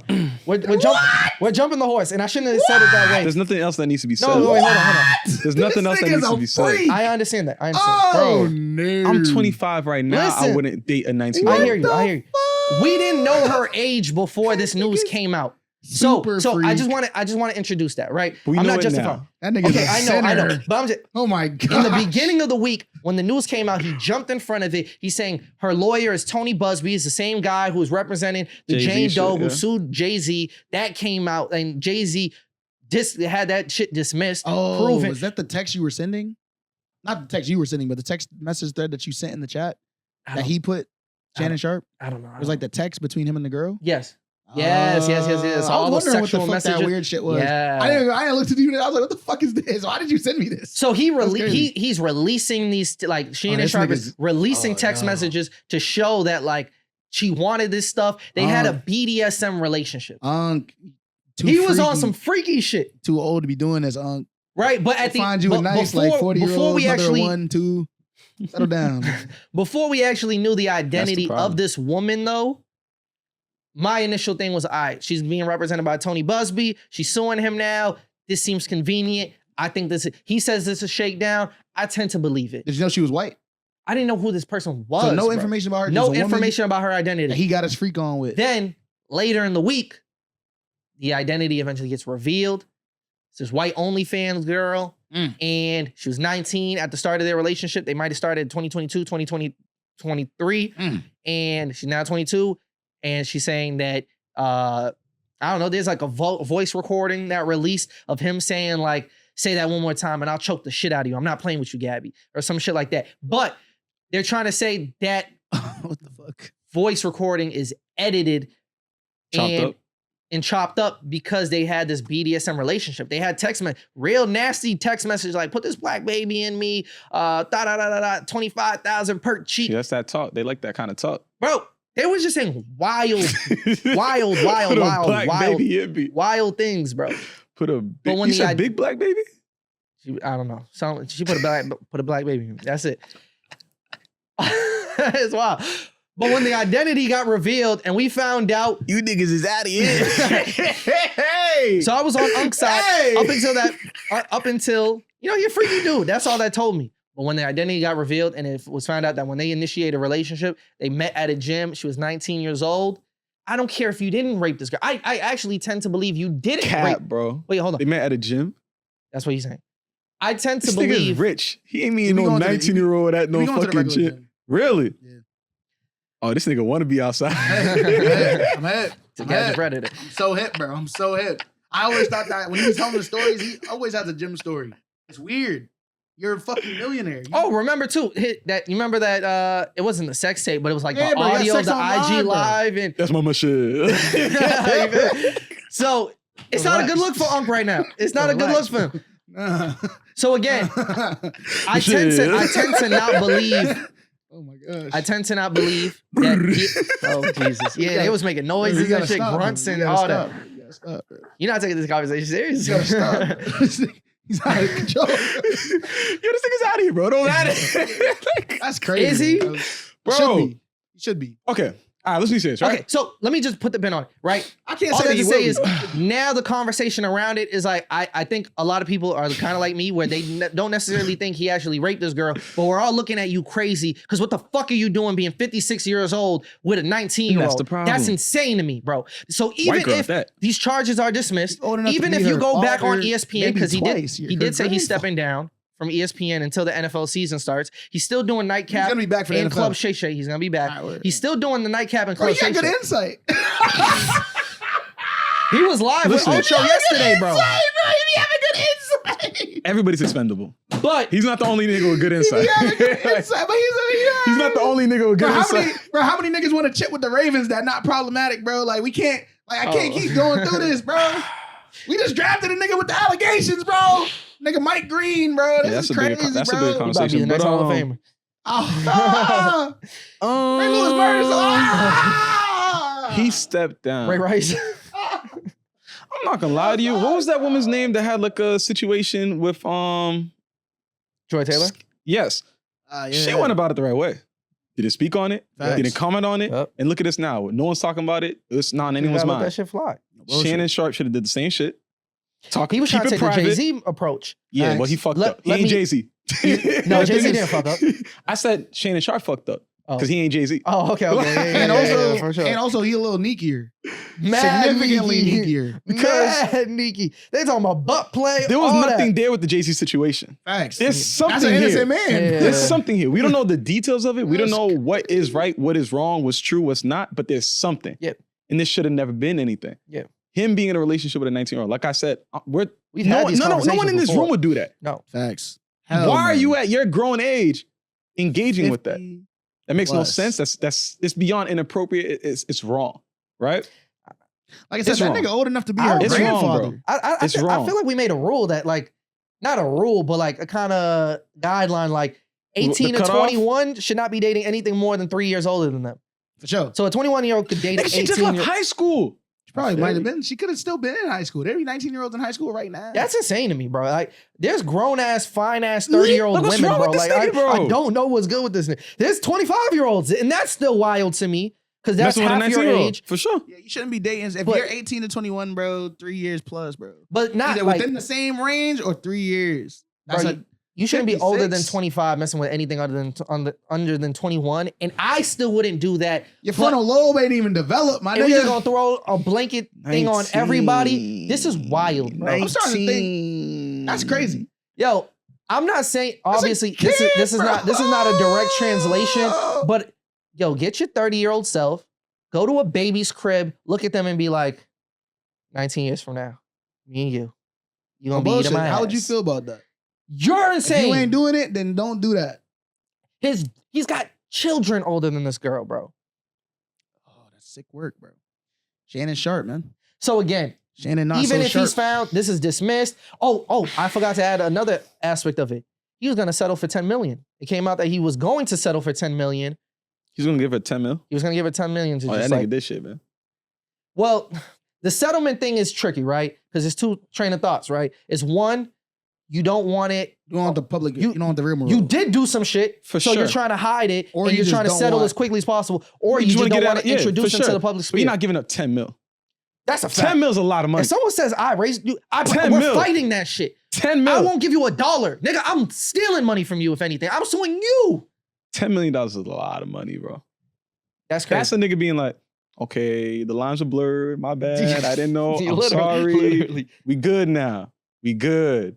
Let's leave it at that. Again, especially when you add BDSM to it, the lines get super Why are you getting blurred. into that? Why are you engaging with that with someone that young, bro? What's wrong with And that? It's a white. control thing. I'm hurt. It's a And control white. thing. That's another layer And to white, it, too. yeah, facts. He was on some It's King like what Kong Kendrick shit, said. like me and my white girl. nigga fucking the white bitches for control. That's crazy, Yeah, bro. He's You a- probably you a acting out the sicko. plantation shit. Like You a I bet sicko. he was acting all of the scenarios out. He's like, let me Whip me. It's over. It's over. It's over. He's That free. nigga wild. It's over. Oh. I know you're not talking. No, You but I was- didn't say whip me, nigga. I didn't say anything. He said I that. said, Oh, what you me? said He probably knew. I was about to say, let me in the house. I wasn't even about to Let say, me this in the- nigga said that. Yo, Listen, this nigga, yeah, bro. It was a nice run, though. I will say, with the ESPN Like, again, the shit run don't can even continue. apply. The run will likely continue, but we all just gonna look at him a the little Disney bit shit, the crazy. ESPN shit, that's probably out the picture, but his own shit. He said, what is it ESPN called? hasn't come out Nightcap? to say anything though. Huh? ESPN hasn't made a statement on it. Behind closed doors, they have. We know I that. mean, Stephen A. has spoken for them, and it What the sounds fuck like Stephen A. I was about to said? say, what did he say? That nigga's probably glad he's out the picture. no, I don't think so. Bro. For sure. Stephen A. It's less not- They care competition. about viewership. Stephen A. They're on the same And that's show. more views for him. They're on the same show. But it's like, And he's on there's Monday no, and Tuesdays, bro. who's competing with me? Nobody. They're on the same show. That's what I'm saying. I'm talking about, it's the same thing with us. It's like, one mic, we can only talk at a time. That's just more time for me to speak. More time for me to get my shit off. That doesn't make Yeah, but Stephen A. Shannon was in more the league, though. valuable. Shannon was in the Yeah, league. it does, because now they have more money to throw around. But granted, he got did paid, just bro. sign his shit. I'm saying Yeah. he did just sign his shit. I feel But it's like, like, I yo. see what you're saying. I It's don't, competition. I don't think it's gonna undervalue him at all. I think it only brings more eyes to the show and everything. And I think Stephen depending, A. they're gonna ride it out and see how it goes. What's the public perception? Because he's a hot commodity regardless with everything that he's doing outside of ESPN. So if that's still gonna bring You're money looking at to it the them, wrong way, the though. green is way more important. You're looking at it the wrong way, though. Because at the end of the day, it's the same thing with a bunch of situations that happen within the year. This is just more reasons for us to tell you you're not worth as much as you thought you was. And we're not going to pay you as much as we He already think got we paid. should. He already got paid. I'm talking about Shannon? And I'm sure there's probably No. Actually, the talk is that Shannon is in negotiations with the Volume to renegotiate, and he was looking for something around that 100 million mark. Hey man, And So there we now go. you got to ask, isn't this Okay, convenient? Now you're no longer 100 million. shouldn't have been freaky. I seen shit on Twitter saying Shaq was behind some of this shit. Shaq? Shaq What's the was paying correlation? people for info. Shannon Sharpe What's the freak. correlation? They don't like each other. I know Shaq you, be on the I know same you a shit? freak. Shaq do be on some freaky So, shit. like, too. Yeah, no bullshit. You just Monkey like see, me. monkey do. If you like the fire on me, nigga, I'm going to light it on you. Shaq younger than him. He's still Bro, messing it with don't young-ass excuse none of motherfuckers. this, bro. Once you're Shaq 50, 40-something still you shouldn't messing be with looking some at nothing fucking under 19, 30, bro. 20-year-olds. That's a fact. I agree. Niggas We're all, is we're sick. all in Niggas accordance. is sick. I would say that when it comes down to it, get the nigga off TV. Fuck it. Yeah. Turn his TV off. Turn his TV off. I wouldn't be surprised if the mouse decides it's time to unplug. Yeah. What's wrong with these niggas though? Like, how did these niggas not have the foresight to recognize like this is not smart? Bro, it's just like what the. This is it's not. just like I when, shouldn't do So, this. let me bro, tell you niggas be something. too rich, bro. Like, It's just like when they were saying all them rich niggas that be touching the little boys and shit. Niggas be like, I haven't tried this. Fuck it. They niggas be bored, niggas be fucking cooped up, and niggas be evil. And let's leave it at that. That was a crazy video. Don't bullshit. I was like, yo, that's No. We got niggas be evil, bro. We got to Niggas be expand bad on that. people. We got to expand. You're saying it's money. Let's be real. Money. No, I'm not saying it's just money. These, and I'm not gonna say when I say these niggas, I'm saying the men in general Are evil. 90% of y'all are letting y'all dick rule you, bro. I mean, it's women too. Look at Drea. That shit's weird. That's just That's weird. I'm saying it's very common in men, bro. She not to even think that with your dick, bro. old, though. You don't think a lot of the people? It's still Nah, weird. it's still wrong, bro. It is still wrong, It's but still this wrong. is like wrong. That There's nigga, her there's son is the same age as this nigga. If not, maybe No, a I little get it. younger. It's wrong. This is like. No, gross. yes. This is like now it's like you've gone way for sure. Hold on, For can sure. I also say why Oh, the not to be Drea someone's thing is grandfather is different? crazy. The Drea thing is weird because of the age dynamic. But she's not sexually assaulting people. I understand that. Not that either, because we don't know if he's sexually assaulting her. There's a power dynamic too. She's dating men that have more money than her. Type shit. So even if they're younger, so with the Shannon, it's worse because he's got the age difference that gives him the money. the upper hand in the power Yeah, dynamic. yeah, And then Celebrity. he's got the celebrity and the money on top of that. For sure. So He's also it's super and also- out of bounds. And also, let's flip this even more. He's a strong nigga, bro. No bullshit. super, yeah, Nigga big as shit, bro. facts. I'm like, Facts. nigga strong.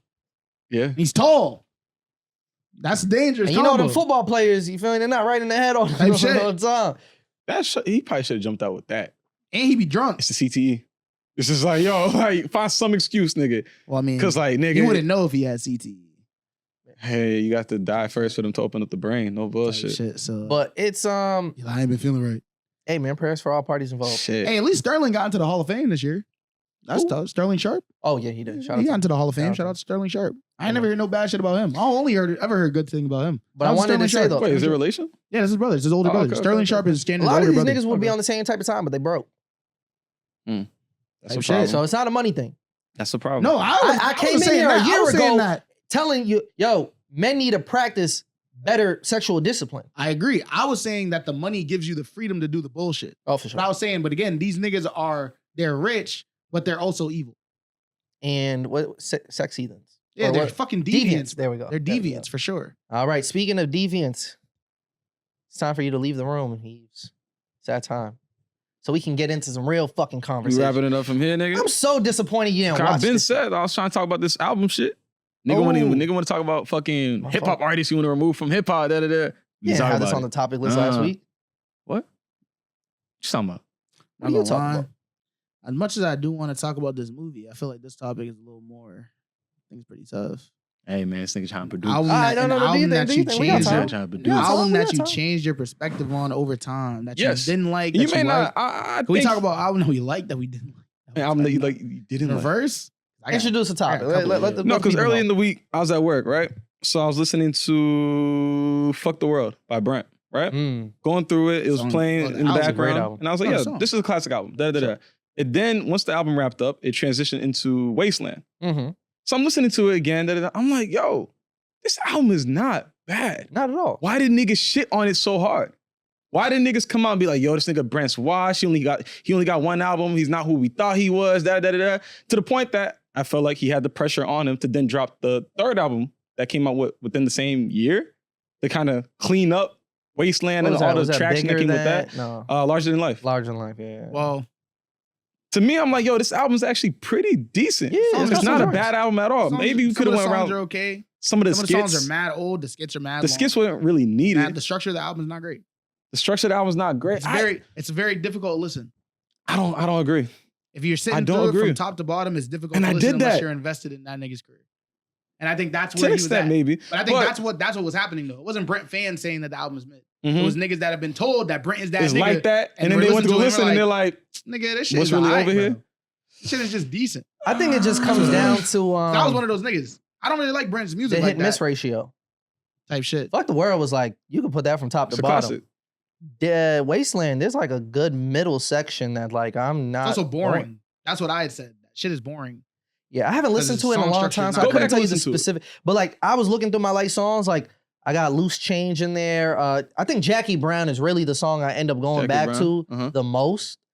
But like, I'm looking at that middle section, like, I don't know. I don't remember any. Go back and listen to it though. It's been some years. It came out 3 years ago. Dead Man Walking was obviously fire, but that was a single that came out before the You album. said it. Most of the Gravity's on singles- there. I don't like Gravity, but it's a good song.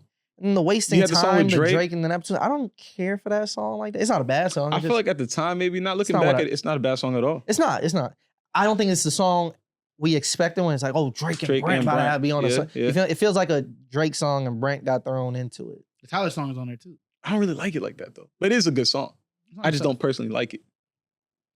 That song is tough. And then song had me had been out thinking for like, damn, 2 what years other before albums? that, though. Yeah, it was out for a little minute. That was another one of my was. critiques for the album is that a lot of the singles have been out for a very long time. But maybe because I was so removed from it at the time of when it came out, it felt a little refreshing hearing it back. It's like, damn, I haven't heard any of this shit in a minute. So what other albums come to mind when you talk about albums that you initially didn't like but have grown on you? I would have to look. Nigga, none. When I like an album, bro, I fuck with it. It's very hard for me not to, but when I don't like it, it's very hard for me to like it. Cause I think I have solid critiques, bro. It's never like I don't like something because I don't like it's weird. I don't know. I feel like niggas don't be liking shit and they let like many factors, but for me, it's like it's really just about the music. It's really just about the art. I think it's hard to say off the top of my head because that was the leading one that led me into this feeling. Even the way you presented it about switching your albums that you initially like, and then eventually like, you know what? I actually don't like this shit. I feel like for me, bullshit. Looking back, I'll say self-titled. I don't like by Playboi Carti. I really don't like the album like that. Really? Nah. Oh, Years removed, it's like, they got cool. some joints. It's cool. Mad joints off that There's shit. certain songs in it that are dope, but I'm like, Yeah, overall, I it's mean, like, Let It Go, Flex, Location, Woke Up Like This, all that. you're not listening to Vocal Like This in 2025, bro.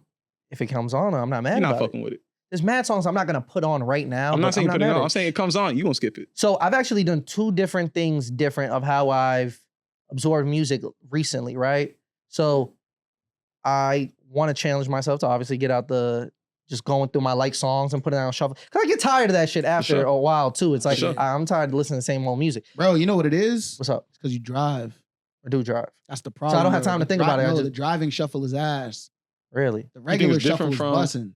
Really? Is it Yeah, different bro. from your I've phone? been noticing that. When I be driving, bro, I be like, nigga, I just heard this. Or it be song, nigga, I have like 1,000, 1,200 songs. It be like, nah. Spotify Shuffle has gotten way too much like. It's only because when I'm driving though.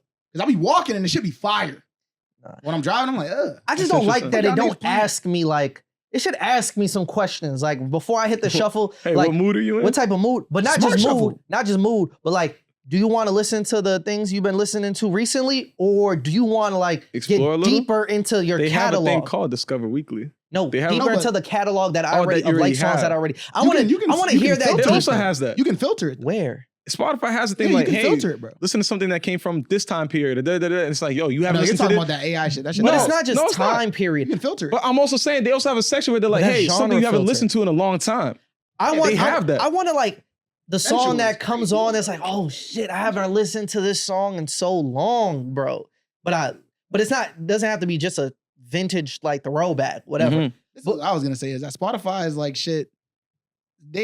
Songs make those categories when you filter it by like genre. Songs make those categories even if they're not really in that genre. It's more about a feeling than the genre. Yeah. Because I just went to the alternative hip hop one, and there's definitely some shit in here that's not alternative hip hop. There's some pop songs in here that where there's like a rap verse, Yeah, or where it has that feel. And I'm looking at some of these are like boom bap songs.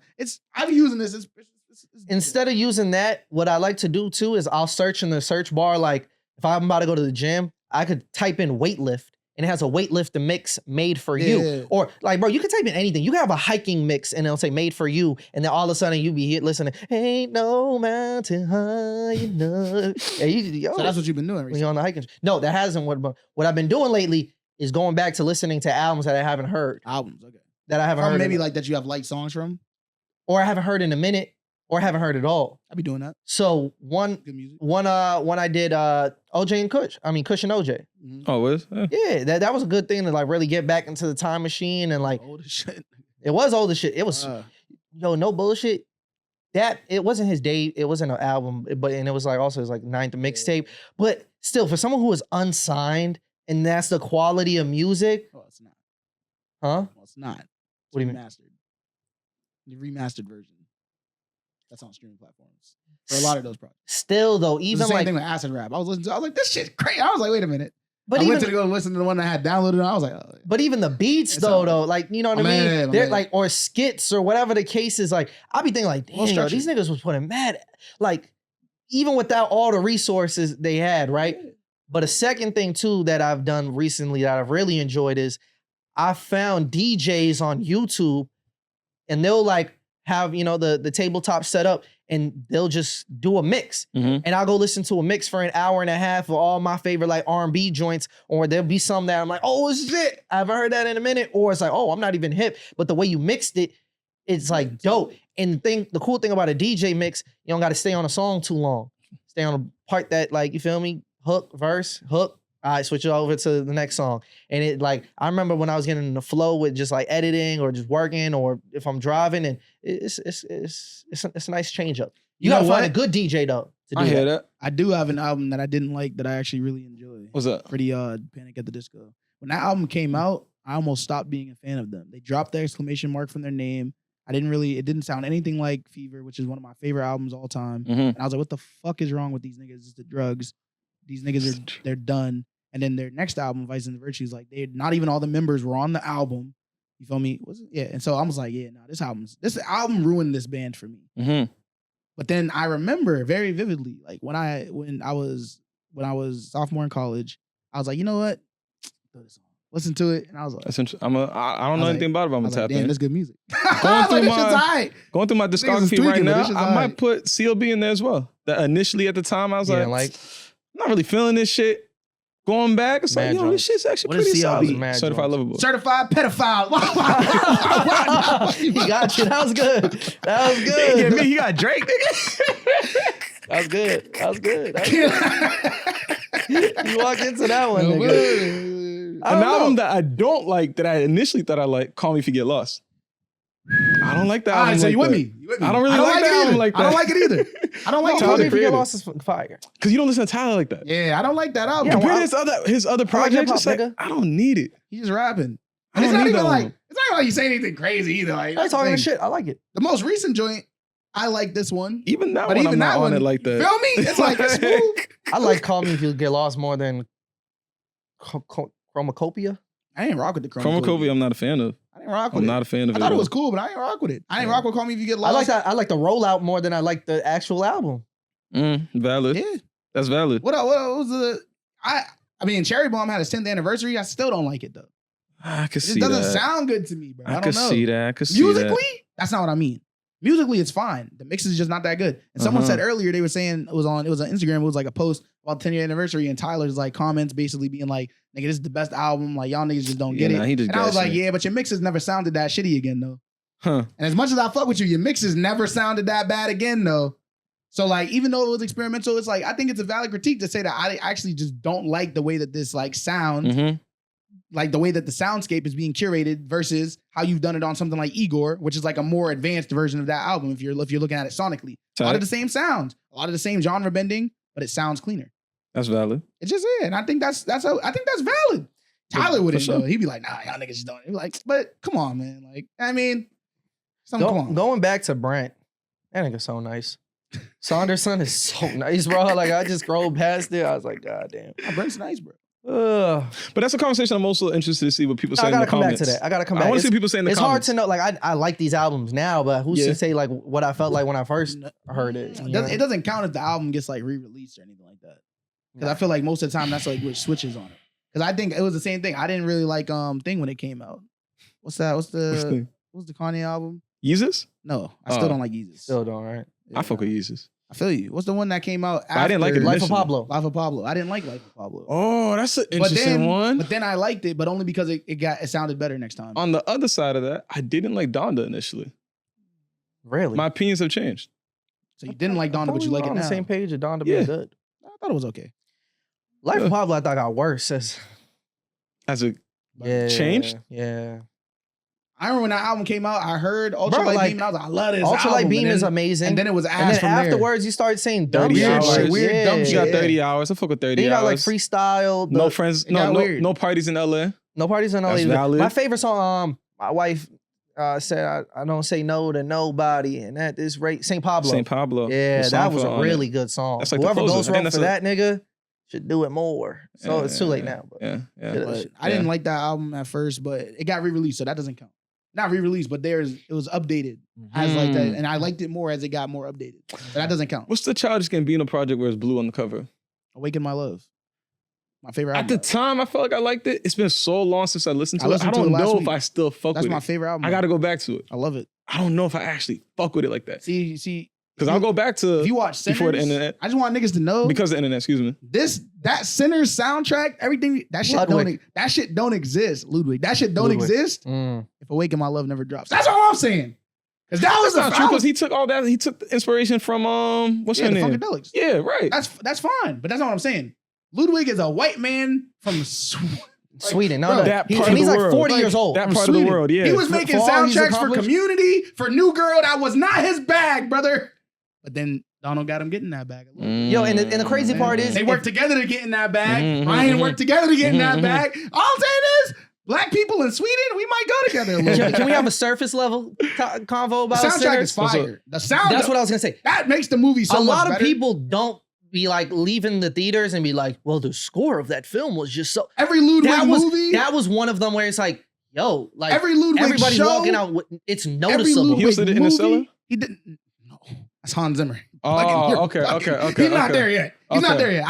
I give it a buck. He's But not the there score yet. of this album, like you walk away like that was really Yeah. The good. music from top to bottom, it's the most immersive part I'm of the entire gonna be thing. paying 'Cause attention. there's some weird stuff that happens like on an environmental level, but on like a sound, on a scoring level, perfect. No notes. And how much Greatest- do you know about You hey, know what the movie spoilers is from about? now on? If you haven't watched the Nothing. movie, tap You didn't out. see the trailers? Tap out now. No. You know I Michael B. Jordan's in it though. Yes. But I guess know that's a they're given playing because two Michael- roles, Yeah, brothers. which is interesting. I think that's pretty cool. I It's know kinda it's a distracting, play about vampires in a way. yeah. Okay. I don't know much. So you know the movie. That's I know all I that. knew, I know too. that Yeah. music plays a big role. It does. Yeah. It Yeah, does. that's really it. That's all you know. Don't watch no trailer. Don't look up. I didn't watch it. Yeah, There's purposely. nothing- the That- trailer- that's how you can should watch, go in. You can watch every trailer if you want. You're not gonna. No. I knew the plot of the movie before it started. No, so they had a first trailer that And I knew came the- out and I knew the- that didn't show anything. The second trailer The reveals first trailer they showed what happened. They didn't show They showed Michael B. They showed the building. twins. They did. but they didn't show. I knew exactly. They what didn't happened. show nothing about the vampires. So is it also shit like that movie that came out bro? on Netflix? I knew they was gonna. I didn't even know about this vampires. movie until a week ago, bro. They it cloned really was Tyrone. just like I didn't see the rollout for this. I To knew me, they was this gonna is be just word of vampires. mouth. I knew And they that's was the gonna be dopest part vampires about since this. the In end. principle, I'm not talking about the vampire Mhm. aspect and stuff like that. In principle, they clone Tyrone when they're talking about like, yo, the music is influential, it's fucking this up, No. it's in the food, It's not going that route No, with the music. I'm It's more telling of you- like a spiritual thing. Okay. I'll say this because I don't want to spoil for you. You're gonna enjoy it today. This has been one of those movies, and it's I haven't felt this way maybe since I Get Out, where it's like I leave. Oh, no. and, no. I'm not Oh, comparing it hell in that no. way. No, and I'll tell you what I explain. I'm not saying it's a black movie Yeah. type of thing. No, nothing like that. But when a movie like Get Out came out, that was something like you told people like, yo, you gotta go watch this. Like the social phenomenon aspect of behind it. it. Yeah. For the longest time, Everyone's talking about you this got shit. everyone's talking about it. That type of It's a good Are movie. white people talking about it? Yeah. even white people. Well, nigga, Pedro Pascal was like, "Stop what you're doing. Go watch this movie." Go watch. Okay. I've told everybody I know. I'm down to go watch it a second time, like in a There'll be week, some white guilt in there though. Be some white guilt. That's expected. or anger, depending on if you hate the representation on there. You know, it'll take place in Mississippi. We'll talk about it. Yeah. But yeah, it's one of those movies, and I think the biggest thing is because it's an original film. Mhm. So again, Kind of, it is an original like film. conceptually. to some extent. Conceptually, yes. There's elements from certain movies, but you've not seen this. You haven't seen this. When I say original, no, hold on. I don't know. When I say we could talk about it in depth too. But when I say I don't know. original, bro, the movie industry has been suffering for the last few years now because everything's a fucking remake. A remake or it's just it's mid. an original story. I That's what guess. I'm saying. Okay, I'm not okay. saying every element of it is original. I was about to say because it's an original story. Yes, but that's the Original point. story. For the most part. In a world where we live in where everything's just a remake of something or Yeah. it's derived Yeah. from some type of book or movie or Yeah. video game series, like it's a breath of fresh air. It's its own world. Yes. Gotcha. Especially when you just know, wow, the director, the intentionality of everything Mhm. was top notch. Mhm. Top notch. Most everything. I want to hear what you think is not, but Because you know me, I'm a real movie watcher. I am too though. No, you're not. Get the fuck out of here. You're not gonna tell me Nigga, that. you're not a real I movie. watch films, nigga. Nigga, I don't watch I don't watch films. movies. I don't like I movies. watch No, let me tell films. you. I don't like movies. I fall asleep. Nigga, you was just sitting here talking about Avengers Endgame better. This nigga Get the fuck out of I here. watch We movies. can't keep doing this. Cinema. Bro, we was just talking about watch this. cinema. We not just talking about this. Did this know, nigga not bro. try to sit here and say, bro, I mean, those movies, they be Bro, this good. is No a Country for silly- Old Men, not better than This Avengers is a Endgame, my silly nigga. back and forth. Y'all No, niggas trying to I was just- outcompete each other about who literally watches more said, films. You could but that's what makes this movie great as well, bro. It's a good movie, though. I watched No Country for Old Men 2 weeks ago. Yes, if we talked about the cinematography and The story and the whatever. acting. But when it comes down, Fine. but at the end of the day, you also gotta have an entertaining package. Like it's still gotta be entertaining. There's a balance, right? There's a balance between like something that's like, wow, this is like an A24 independent film where you could be like, A24 joints be that's busting though. cinema, Some of them be right? busting. And then on the other side of it, you got like the Minecraft movie where it's like, this is some bullshit, but it's probably mad entertaining, right? And then somewhere in the middle is a combination of both. You Where fuck with something could be, Titanic? yes, Titanic's a great movie. See, but Titanic boring. It's long. No, it's It's not boring. boring though. It's got you, especially when you know what's gonna happen toward the end. It keeps your attention in that way. God, I feel you. But it's a solid love I story. was saying, if someone were to talk, if they were to have a comparison between you and I when it comes to like who's like more into films, It helps that Kate Winslow's is it Kate Winslet? Yeah, No. Kate Winslet Yeah, it helps that in the middle of the movie, you know, type starts shit. getting naked and shit. But That's it. you That'll get you to know, the finish line. if it's between me and you, who's more into like, it's me, bro. Bro, you just but got, don't you just act got like here. I can't talk about You this. just bro. got here, I though. didn't just get here, You bro. you're new to this. I'm true to this. I was Bro. reviewing movies in high school, Mm. bro. I was literally like, I was getting paid to go to the movies and watch the movies and review Okay. them. I got to see Interstellar for free doing that, my nigga. You're Like, doing the same thing like, you do with music. I'm just It's like, saying, bro. I'm I'm just better saying. at absorbing music I'm and just movies saying, than you. bro. You be doing the same shit. You be like, I'm better at business, and then you be doing the same shit, nigga. You like, y'all niggas not talking to me about business. I ain't talking. I ain't You coming to is you not for. our job. Yo, I ain't That's what coming I'm saying. He did say that to us, though. I He ain't said coming that at you one for point. community organizing. I'm You got mad. that. You got that bag. I'm mad. I. But it's a good movie though. You definitely gonna enjoy it, bro. You gonna have a good Respectful. time. You gonna enjoy it, bro. Are you just gonna flex, Bro, just hear I it, might bro. just have to. No, but Just I'm hear just it, gonna bro. sit outside, just wait it. or just get spoiled? That's fun too. Nah. No, I'm fucking If with y'all you, talking though. about it's such, it's this a good great movie. film. I wouldn't All right, want leave it. to. I wouldn't The rob bullshit, you. y'all make it quick. I appreciate you though. Yo, let me have my moment. good- it's man. good I'm episode, getting bro. ready to Tell the get fans. up, Tell the you know fans. what I mean? You Like, get out of. Before you get out of here, let them know. Peace I'll out. come back. Y'all can hit me. Oh, you're not Okay. gonna leave. I'll be We'll in the text middle you. area. Okay. All right, Yeah. bet. Yeah. All right. It's a good movie. No, but I don't want to rob you of that. Like it's I'm really ready. one of those I'm ones. leaving. You might be full, you might be gassing a little bit, Nah, but I feel you though.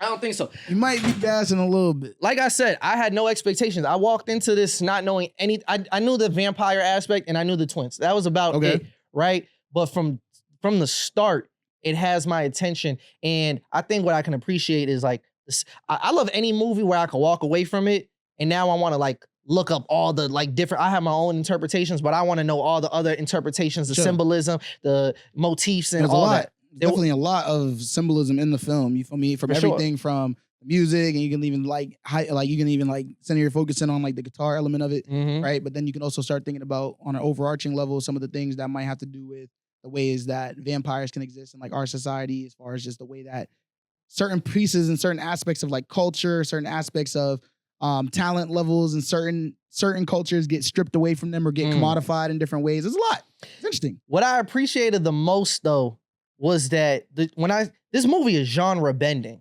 Like Yeah, it has elements, it's like yeah. especially the first half. You got it's historical. Like there's Sure. a historical background, a set piece, right? Yeah. And then you got comedic aspects of it. It's funny. There's funny parts. There's definitely, and then it just turned in the second half. It just is a horror film at that point. Yeah. You know what I mean? But it's also a musical. Like it has musical Yeah. aspects to it. That's the and all part that I think it sets it apart from other movies in similar vein.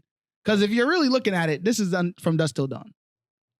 I've not watched Dusk Till Dawn. So it's about two brothers Mhm. that just robbed a casino, and then they're trying to make it somewhere else, and they're trying to get to the next place. But then they end up going into a like a bar, like a tavern or some shit, and then it becomes like, oh, ruled by the undead, because now they're trying to live from dusk, survive from dusk until dawn to avoid like these vampires. So I seen a Ryan Coogler interview where he said like he wanted to make a movie. He likes movies where it's like everything happened in one day. Yeah, So he wanted just like that movie. Okay, I And didn't the see beginning of that movie is like exposition. They're like, oh, like trying to learn more about the characters and about the scenery and da-da. And then they get to this thing and it's like, oh shit, vampires. But don't you think they did the exposition well, like introducing each of the characters, the preacher's son? I think that it was very well done, and I think that it was intricate as well, which is good. All the characters, they either had like a relation to each other. There are even characters that we learned about that weren't featured in the film that played a role in the way that the film carried on, which was dope. Yeah. You know what I mean, I think that's important. I think that on like a character building level and on an exposition level, it's better than From Dusk Till Dawn, for sure. Story-wise, though, it's very similar. Maybe, but I can't imagine though, because it doesn't have. I can't imagine it has the racial components to it. Not the same way. It doesn't. That's true. Exactly. I think that the racial component and the music too. We can. I mean, you're not gonna get a better score than this. Yeah. Like Ludwig's one of them ones. He's up there. I was saying, after I seen the movie, I put that out on Instagram Story immediately. I was like, nigga, if you're gonna talk about your fucking your Hans Zimmers, if you're gonna bring up what's bro's name? Damn, why do I always forget his name? I gotta do a better job with this. You know what I'm saying? The nigga that made that's crazy. He made the Casper movies. Oh, I don't know. But Hans Zimmer is definitely that name. Like, he made a go-to name. Yeah. He made mad of him. He was dope. You know what I mean? And then like the composer from Simpsons, Star Wars. I always forget his name too. I don't know. But he's up there. Yeah. He's up there with all of them. Yeah. You know what I'm saying? Now. Especially if you consider like his music like career as well outside of the For film. sure. Yeah. He's up there. He made the Mandalorian score. He's nice. No, he is. Bullshit.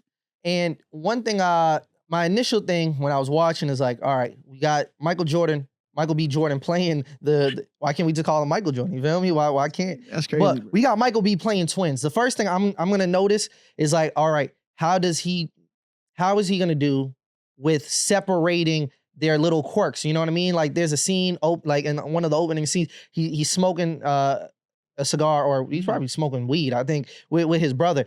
I'm trying to notice even intricate things of like, is he gonna do it differently with each brother? How is he gonna do with separating them so I don't feel like I'm just watching Michael B. Jordan first come two times when they're outside of the shop that they're about to buy? Exactly. Yeah. But I'm actually watching two different characters. You know what I mean? I think they did a pretty good job. He's a great actor. Yeah, no, for sure. And I think he did a good job of differentiating the characters based on their traits and their attributes and the way that they move and the way that they navigate through the world as well, which I think in some part is like story related, but he does a good job of selling it still.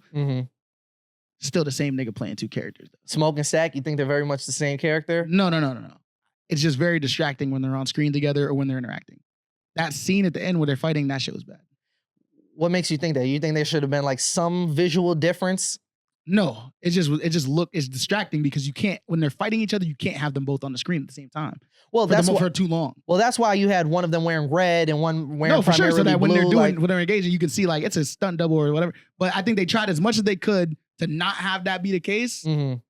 Still was distracting. I didn't find so. You know what's the most is a distracting part to me? The reason why it's distracting was because of the camera cuts. It's not distracting because of the action. The action is smooth, but there's a lot of cuts. When you talk about the action, the blood was definitely the most like. Well, that's From Dusk Till Dawn.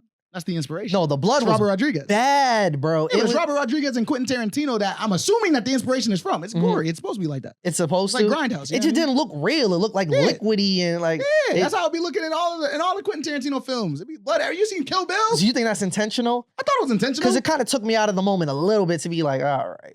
It's supposed to be campy. It's like, it just looks ketchup-y and it's shit. also like horror movie. You feel me? Like horror movie blood is not supposed to look realistic. It's supposed to be like over the top. Like it's like. If that was the intention, so be it. I thought it looked fine. That to me, I understand that though, because it does like take away from the element of like realism. But at the same time, it's a movie about vampires. Sure. So, all right, where do you want to start with this? Like, do you want to talk about the racial undertones of it, or do you want to talk about the music aspect? Because there's that one scene where the preacher's son is playing. I didn't like that either. And I guess the messaging was like the music is so powerful. Yeah, well, the music from this individual. From this individual, specific. Right, from the son. It's so powerful. It's so potent even. It's like, it's so pure that it's able to, like they said in the beginning of the movie, it could bring you back in time. It brings you from back, brings you to the future, yes. but it also attracts like evil. You know what I mean? Because evil is attracted to something that's so like connecting in that way. Worldly, maybe, in a way. Yeah, and I thought that was cool. I loved the idea of that scene. I didn't like the music though.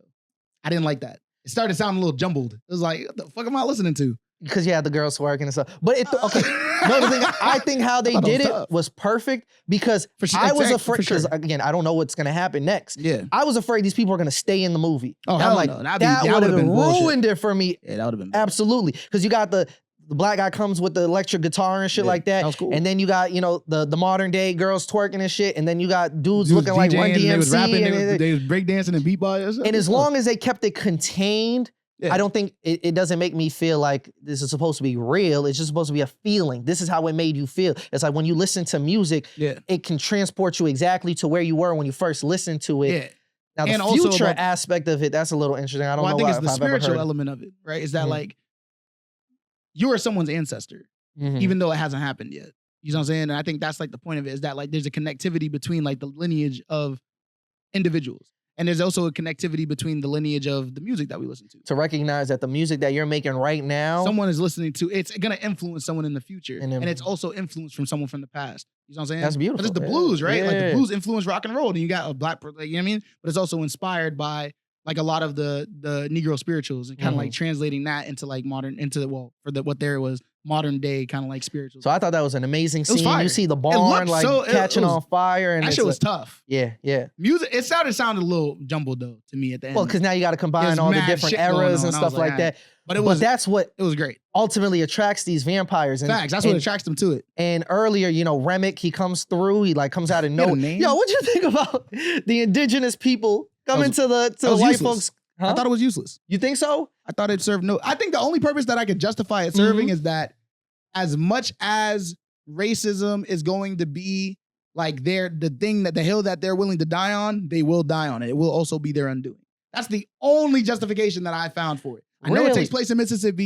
You know what I mean? I know that there's a lot of indigenous people of that land. Listen, I'm derivative of some of them, so I know how it goes. You know what I'm saying? At the same time, if they weren't going to come back in the film at any point, I think that was just like some shit to just have them in the movie.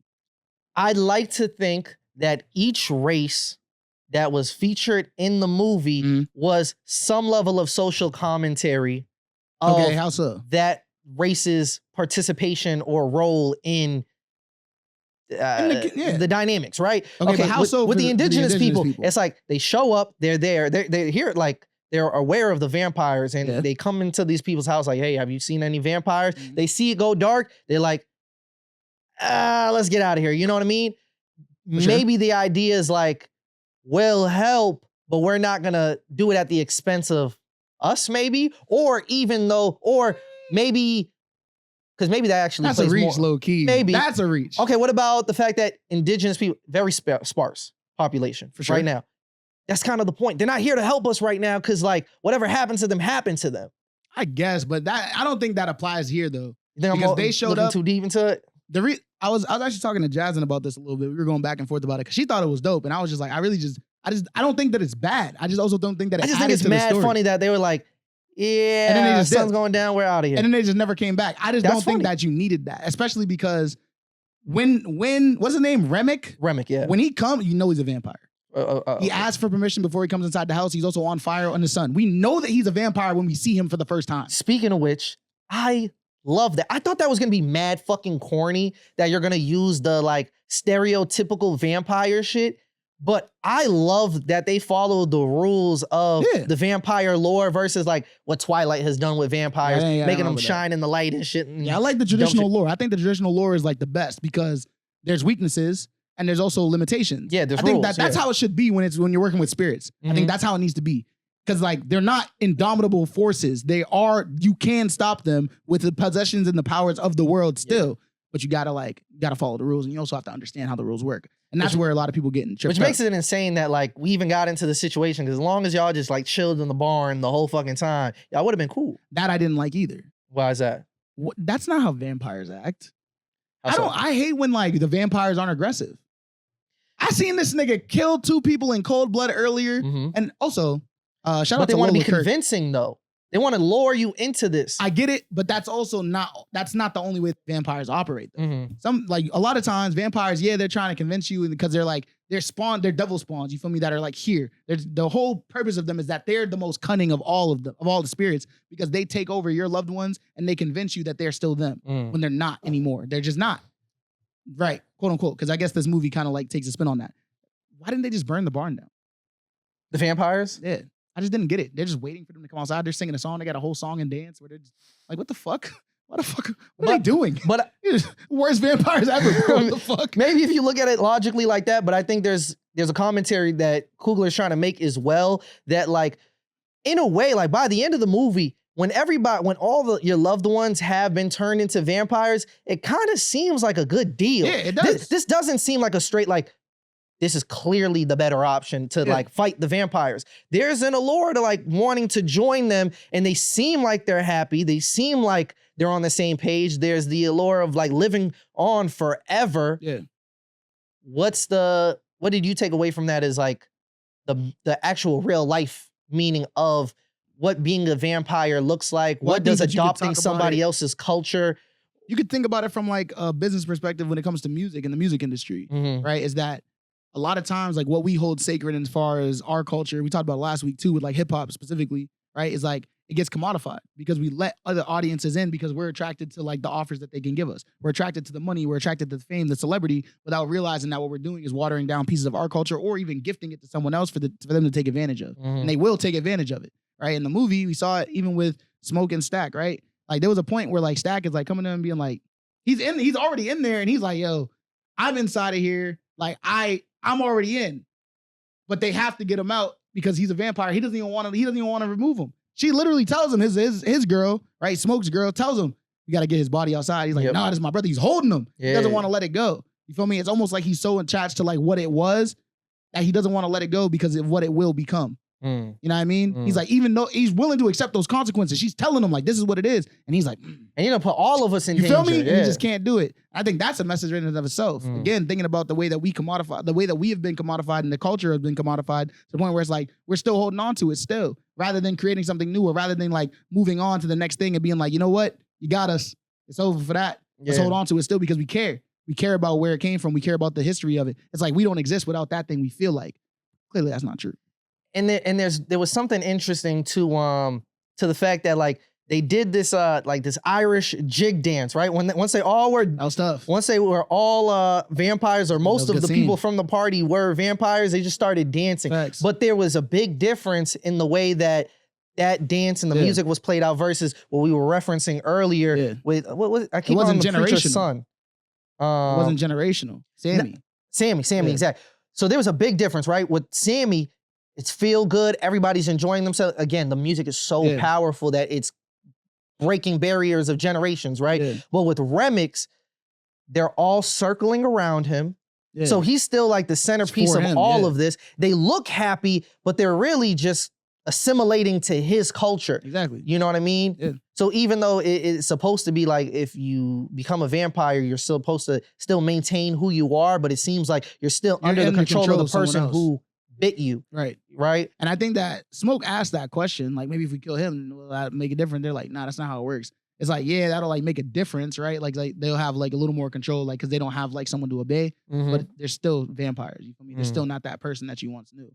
And that's, I think that the movie did a good job of like if for any reason you're like media literacy in the garbage, you've never seen anything with vampire content before, I think this is like, they did a good job of giving everything an explanation. Like the vampires, those two people in the house, you feel me? I don't know the character's name, but Lola Kirk and her husband, whatever, they get turned into vampires because they let him in the house because they were racist. Yeah, they were Klan members. Like you could they were members of the Klan. Yep. And they had already had intentions to come and like kill Smoke and Stack and whoever was left of the. He was going to join the person who sold the property to them. They were going to kill them anyway. Yep. That was like their intentions, but they got turned into vampires instead because of their racism. And I think that's dope, right? Not dope, but like whatever. And that's an explanation. The Native American people, the indigenous people going after Remick was an explanation for why Remick was there. I don't think you needed it. He's a vampire. I don't think that matters. He could have been there just because if the sun was out. Yeah, could have just been there. And I think it would have been stronger even if they earlier in the movie, they were what's it called? Sammy was like playing music about like the time. Yeah. And I think that if they had made the justification that like the music was so alluring, like in general when he was playing it, especially when he played in the car with Stack the first time, and he was like, I didn't know you could sing. Yeah. And that shit was like changing everything. And then when they got together with, I forget the old man's name, and they were playing together like outside. After he was a great actor too. He He was yeah. a great comedic Facts, relief. no cap. The only time my audience laughed was at him. It was crazy. Really? I was like, damn, there's some funny shit going on. Y'all don't get it. But if they had made it so that Remick had been like almost like summoned, and he was like, the music allured me Because like out of hiding or wherever I was to this point, I think it would have been even stronger. It would have hit that message a little stronger. But maybe that's why he started in the first place. He arrived to their house. He's got to start getting his recruits and shit. Well, that's together. not why though. He only did that because he was running away from the Native Americans. If they made that very clear that like he was being hunted, which is fine. But then it's like those characters don't come back, so it's like why not tie it into something that we saw in the movie already? Like when Smoke was with the girl, I forget her name too. There's so many characters. There's a lot of characters. The biracial girl. No, when he was with his wife. We gotta talk about the biracial girl. She's a quadroon. Octoroon, really. Right, yeah. No cap. She said her grandfather. Her grandfather was a fourth black or was half black or something like that. Oh, that's or something like that. I'm like, you're an Octoroon. That's crazy. But I would say that in that scene, we never. So what we woman never are you got talking about? Smoke's wife. That they had the kid with. Okay, but yes. yeah, I mean that passed Do away. you think that was an interesting choice of how they casted Smoke's wife? Because I think a lot of people, at least people I was around, the group I was around, when they got romantic in the beginning, they thought this woman was like Smoke's mom or something. You feel me? She's not that old. I don't think it's the old. I think there's a deliberate choice of how. Oh, for sure. Yeah. How like she's not the stereotypical leading woman, right? Like you got Haley Steinfeld who does. Yeah, sure. That fills that role. I like that. I think that was an intentional decision by Ryan Coogler to kind of break those norms for sure of what you think the typical leading lady should look like. And I think that's dope. Because that was good. That was a good choice. That's a commentary in itself, right? Because we have to talk about the duality between those two women, right? She didn't survive though. She didn't survive, but she led them to salvation. For sure. And it kind of goes back to that. Find success. It goes back to the saying that like, yo, Black women are always I don't know, it's like shitted on, but like they hold us down. Sure. They're holding Black men down. Facts. And then there's Black men. She also saved his life past that point too. Exactly. Because she gave him the joint that he had around his neck that kept him alive to protect him from the vampires still. Yep. And I think that's valid. I do think that while the biracial girl, she was able to pick and choose. And I think that speaks to being biracial. It's like, you're not Black enough to be with the Black. We hear that saying all the time. You're not Black enough to be with the Black people. You're too Black to be with the white people. But in a sense, you also get to pick and choose what identity you want to, based on who pick you're up. engaging with. Because when she went to go sit with the vampires, she was white. Exactly. When she's in the barn, she's got to. And she also lured. She was the reason why Stack died in the first place, or why he got turned. All of them died. Right. If she stayed her ass inside, exactly, it's her fault. It was literally her fault. She wasn't supposed to be there. Fact. They told her to leave many times. Yep. It's like problems because what can happen. And foreshadowing is important. I would say that there was a sex scene between whoever the actress was. Right, I know her from Lovecraft Country. She was in there and a couple other things. Talking about and Sammy and the older woman. No, I'm talking about Smoke and his wife. Yes. They had a sex scene. That sex scene was useless. It was pointless. I don't think that gave anything to the story. Did not like that.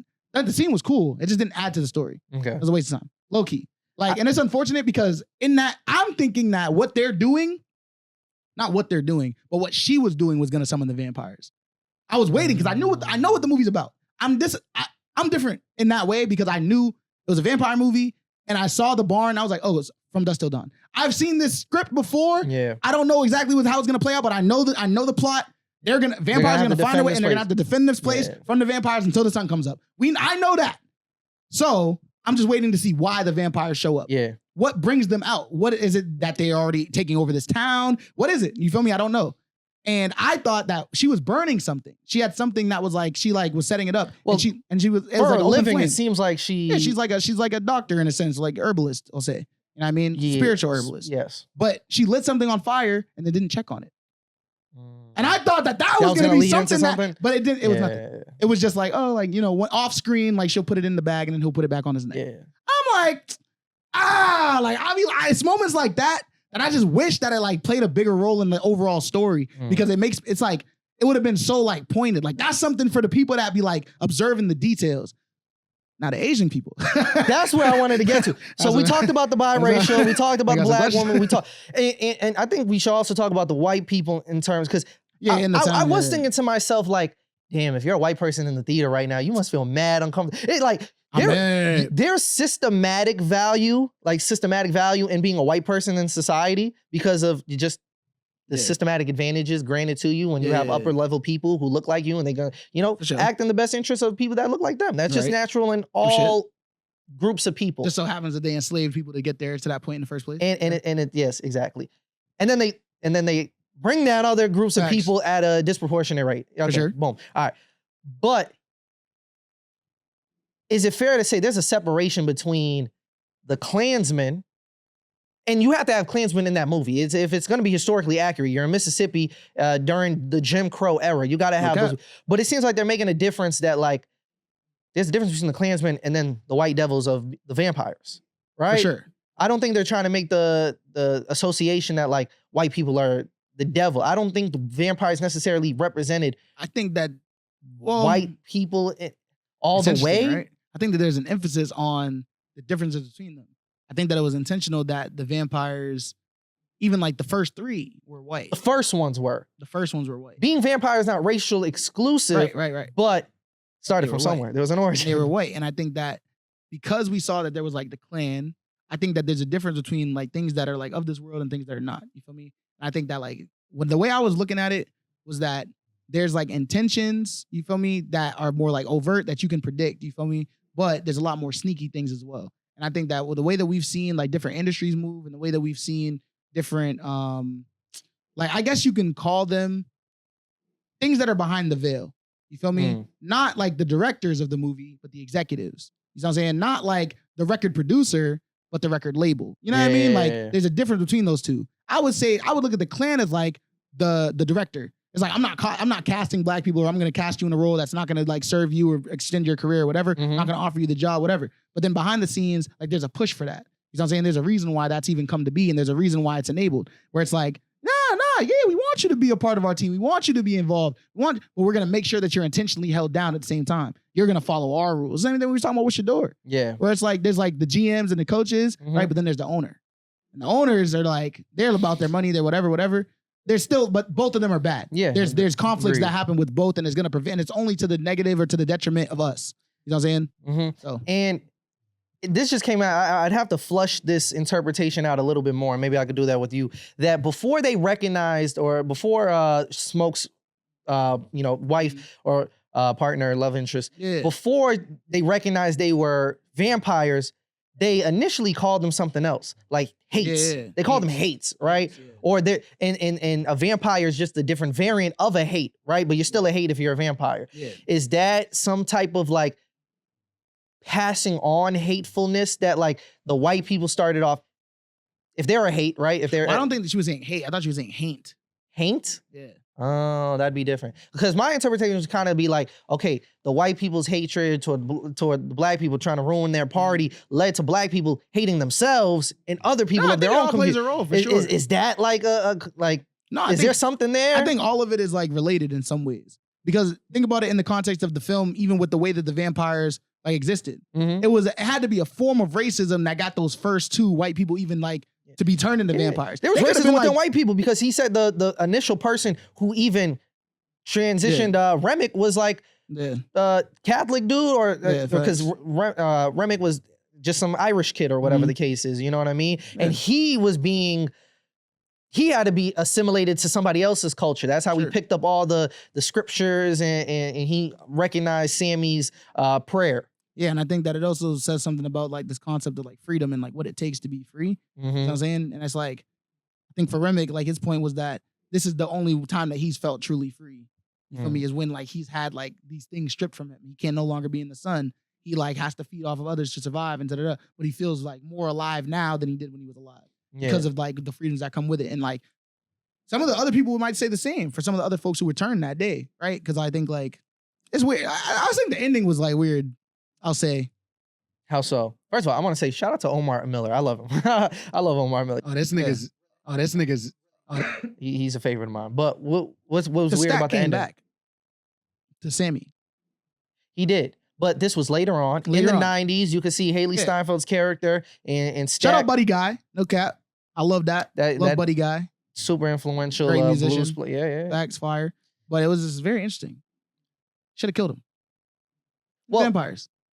Whether you choose to kill them or not, I think the message No. They of should have that, killed Buddy. They should have killed Sammy. They're vampires. What the fuck is this? Well- They got a heart now? Like, what the fuck? What are you talking about? What is That is going true. on? You They're should be vampires. stripped of all like the Yeah. humanly attachments that you have. They're once- vampires. They're evil. I hear you. Haley Stanfield, she didn't even say nothing. She was there. Why is she Hey, around? Like, they- what the fuck is going on? But maybe there's something to that. There's like that that relationship that he had with his twin was so strong. That bond was so strong. It transcended the vampire, the inherent need to want to, suck on somebody. I don't know. It made for a good Maybe. ending because It at the did end of make the for day, a good ending. when Sammy was presented at his old age, Yeah. later in the future, I hope people stayed for the mid credits to at least see that, right? He was given a choice. Yeah. It's like you can live on for forever. Nice. You know what I mean? And that's an alluring opportunity right there. Yeah. I wouldn't did do it. it because it's like, damn, you should have bit me like 40 years ago. Because if I'm gonna stay in this body forever, I'm I don't want to old. look like God. You know? That shit is old, unfortunately. That's But- crazy. Shut up, buddy. He's like, I'm not trying to be old, no, nigga. I'm trying to should have been in this shit, nigga. He's like, you bought every album, so I know you knew. I know you knew When I was in my around, prime. nigga. Like, Yeah, that's funny. You trying to buy Invincible, Nigga Mike? say You they should have come- they been came to the Thriller, shows. Mike. Fight. That's right. That's fire. Oh no, we nigga still came here, back. buddy. We still here, man. This nigga Yves came back. He's trying to get back involved. We were basically wrapped up. We didn't. No. No, we gotta talk about the Asian people. Yeah, in fact, we didn't talk about the Asian people. We also didn't talk about the our Asian. See, we already get spoiled outta it. We already here, spoiled. No. So the Asians. So, I'm sorry, left out. Should have I watched think it. the wife was tough. No, she's my favorite she character. ruined it. She did, but she was tough. She literally put everybody's life in jeopardy. But so did Smoke, and so did the white girl. How did Smoke put? Because he kept his brother inside. Okay, he did. You can understand though why Almost killed Sammy. but you can understand why Smoke kept stacking the room. You feel me? You just seen your brother, your twin Well, brother. you can understand her motivations no, too. hers then. was irrational. Bro, but was it irrational? They said they were gonna kill her daughter, bro. Okay, and if she walks out or she invites What them did she in, do? everybody's died. What did she do though? She grabbed, come in, motherfuckers, and then then what? strapped up. And then what? She killed her husband right then and there, and they both burned alive. She's She did. tough. She's tough. I don't give a fuck. That was fire though. Literally, that was tough. She said, "I'm not." Or she could have stayed in the barn till the end of the night Bro. and then go find her daughter. They probably would have killed her daughter though. I believe that's Bro, not they true. know, but they knew where she lived. How would she know that though? Okay, And they're also vampires. She watched them kill but mad now people. your daughter doesn't have parents. So would you rather have them be dead or you want her to be an orphan? I think she would rather have her daughter be alive. She made her choice. That was tough. And she put everybody's life at risk. Okay, but everybody's life was already at risk. If it wasn't her, it might have been someone else. It might have been Smoke, nigga. No bullshit. It looked like he was gonna crack. Maybe. I'm almost, because to me, Yo, I feel like they was strapping Umar up. would have said about Stacks Let me tell you this. having sex with the octoroon and, me tell you and this. jeopardizing everything. It's really his fault. He fucked up everything. He did. Because Smoke told him, he was like, get her. Like, he knew. Sammy knew. Listen. So lesson I got Shannon you. Sharpe knows all too well. Because what did bro tell him? What did Smoke tell Sammy? Playing in the snow, When he you when gonna he get even hit put by them the together? blizzard. No bullshit. No cap. But he told him before when he even sent him off, he was like, yeah, like have his back. This knucklehead doesn't look over his shoulder enough, so you got to do it for him. Mhm. I feel like it's his fault that all this shit happened. I'm not saying that he's the worst character. I don't think any of them, like I thought every character was pretty valid. Yeah. But I would say this, to me, when I'm looking at the grander scheme of like how the characters come into play and like what role they play in like the film, Mhm. I don't know, bro. I feel like she was a good character. She was tough. No, I think it's very appropriate to have her as a character. I think everything was supposed to be the way it's supposed to be. She was tough. What do you think it Her says husband about? was not tough. Who? Her husband was not tough. That nigga pussy. Oh, the Asian. Yeah, I don't like her husband. That nigga pussy. He's Oh. trying to get the fuck out of there. Like, what the fuck, my nigga? Like, you already know some shit going on. He's like, I'm gonna go get the car. Like, nigga, where the fuck you going? Good luck, buddy. Where the fuck are you going? What the like, nigga? Do you think there's a social commentary though with the Asian woman basically like, screw that? The Asians are tough. I don't where know. in a position where They move different though. her family was going to be affected. They move different. Her family was going to be affected. She was willing to jeopardize the life of everybody else, disregard anybody else's choice. Her own life too, though. in her own life to protect her family. Her own life too. Do you- I think that's important. Do you think Coogler is trying to say anything about like? Is there any commentary on the Asian culture with Nah, that one, or you I don't think so. I think they all did that at some point or another. The only person that wouldn't have done, to me, the only person that wouldn't have done it was Sammy, because the girl that he fucked with was there already. The she old was man, trifling? she was. She was trifling. The old man, maybe not. And I think that Smoke's love interest, no. She would never. Smoke would. Yeah. We've already seen that he would. Mm-hmm. And I guess, yeah, like then the Asian girl would too. Because like the Asian woman would. I love that scene where they have to eat the garlic, and then it's a misdirect. There's a lot of misdirection in that film, but you almost think that that just reminded me. Sammy's love interest was turned. Yeah. So that was fucked up, because then again, it's like the comedic relief in that where the guy they thought got turned, they threw him to the wolves. That was fucked up. That was funny as hell. That was funny. Yeah, but what did that serve to the plot? It's funny, but it's genre bending. Like it's all of that. Even in a horror film, there could be some level of comedic relief. You know, it was funny. I like it. And I think that was dope. I thought it was funny. I think this movie, I'm not gonna go out of the way. Like I don't know what a 10 out of 10 really looks like. I don't know if I've ever seen a 10 out of 10 movie, but you don't have like a favorite movie that you like. For sure. Like I love the Prestige. The Prestige is like the last movie I was like, I could watch this. Like I probably have watched that movie like 2 more times immediately after I watched it the initial time. But this is a movie that I walked out. Good movie. I want to watch this again. I want to watch this in IMAX. I want to see it again. I've implored everybody I know to go watch this movie. It's a great movie. I even set up white people to go watch this movie. Like, yo, they need to see that. You should go watch this. The shootout at the end of the movie was great. I'm so glad you brought it up, because it was the most reward. Because that was definitely the most unnecessary part of the movie. Easily. But it was fun. But it was so rewarding. Oh. See, shit like that, that's the type of shit that I fuck with. Letting niggas go like, Rambo on the Klan. Yeah, needed that. Oh, needed to see it. God. In my theater, there was like these 2 people, like one of them, I don't know, their genders were very difficult to determine. But one of them was white, one of them was black. That I know. I know a nigga when I see one, and I know a caucasoid when I see your face. Caucasoid. And let me tell you that the Negro was consoling the caucasoid. Every time anything, if someone said the N-word, they were like, oh, it's okay. It's like, nigga, if it was me, I'd have been like, looking at them like, what the fuck? And then when that happened, they left.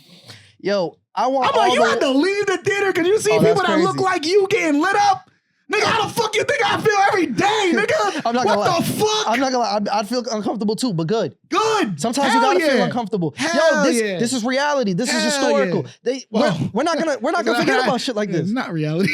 No, I'm talking about the reality of the Klan, the Jim Crow era. You can't ignore that. Exactly. It's a character. Racism was a character in the film. You gotta be cool with it because that's a part of the environment. I will say though, he lit them niggas up. He did. He definitely did. That's a great way to go out. He's eating bullets and shit. I was like, oh shit. You know what?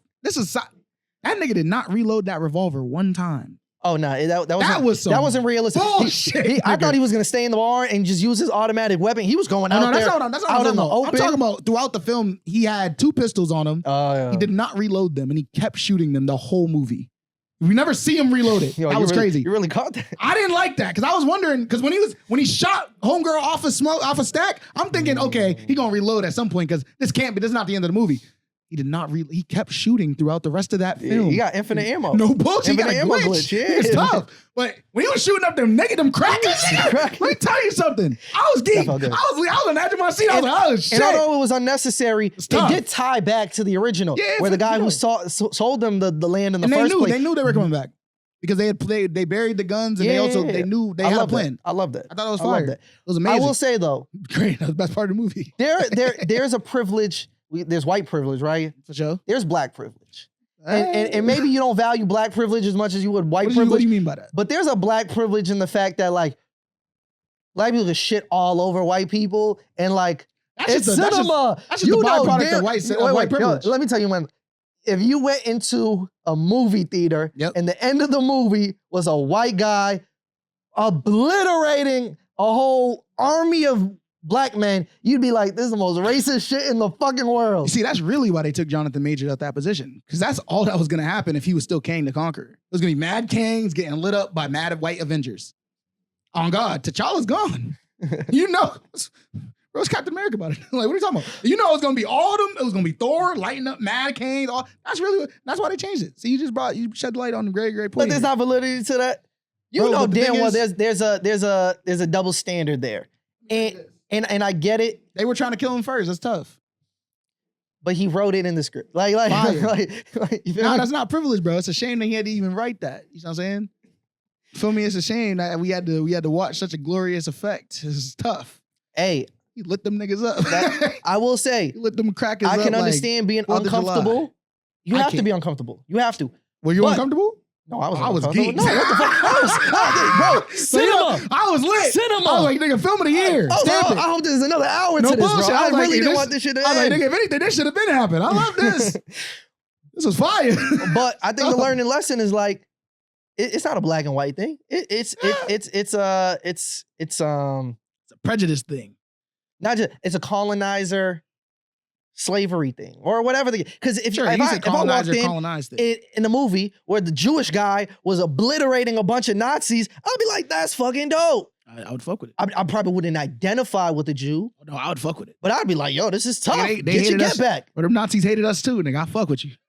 My nigga, kill him. I'll join you. You got a spare gun, bro? Let's lock in. That should have been tough. You feel me? Imagine if the indigenous people joined in. I'm like, oh, this shit's wavy. That would have been tough. But I just want to interview a bunch of white people after. I want to invite a bunch of white people to watch the movie, and I want to interview them after. And then, Did you see yourself in any of the characters?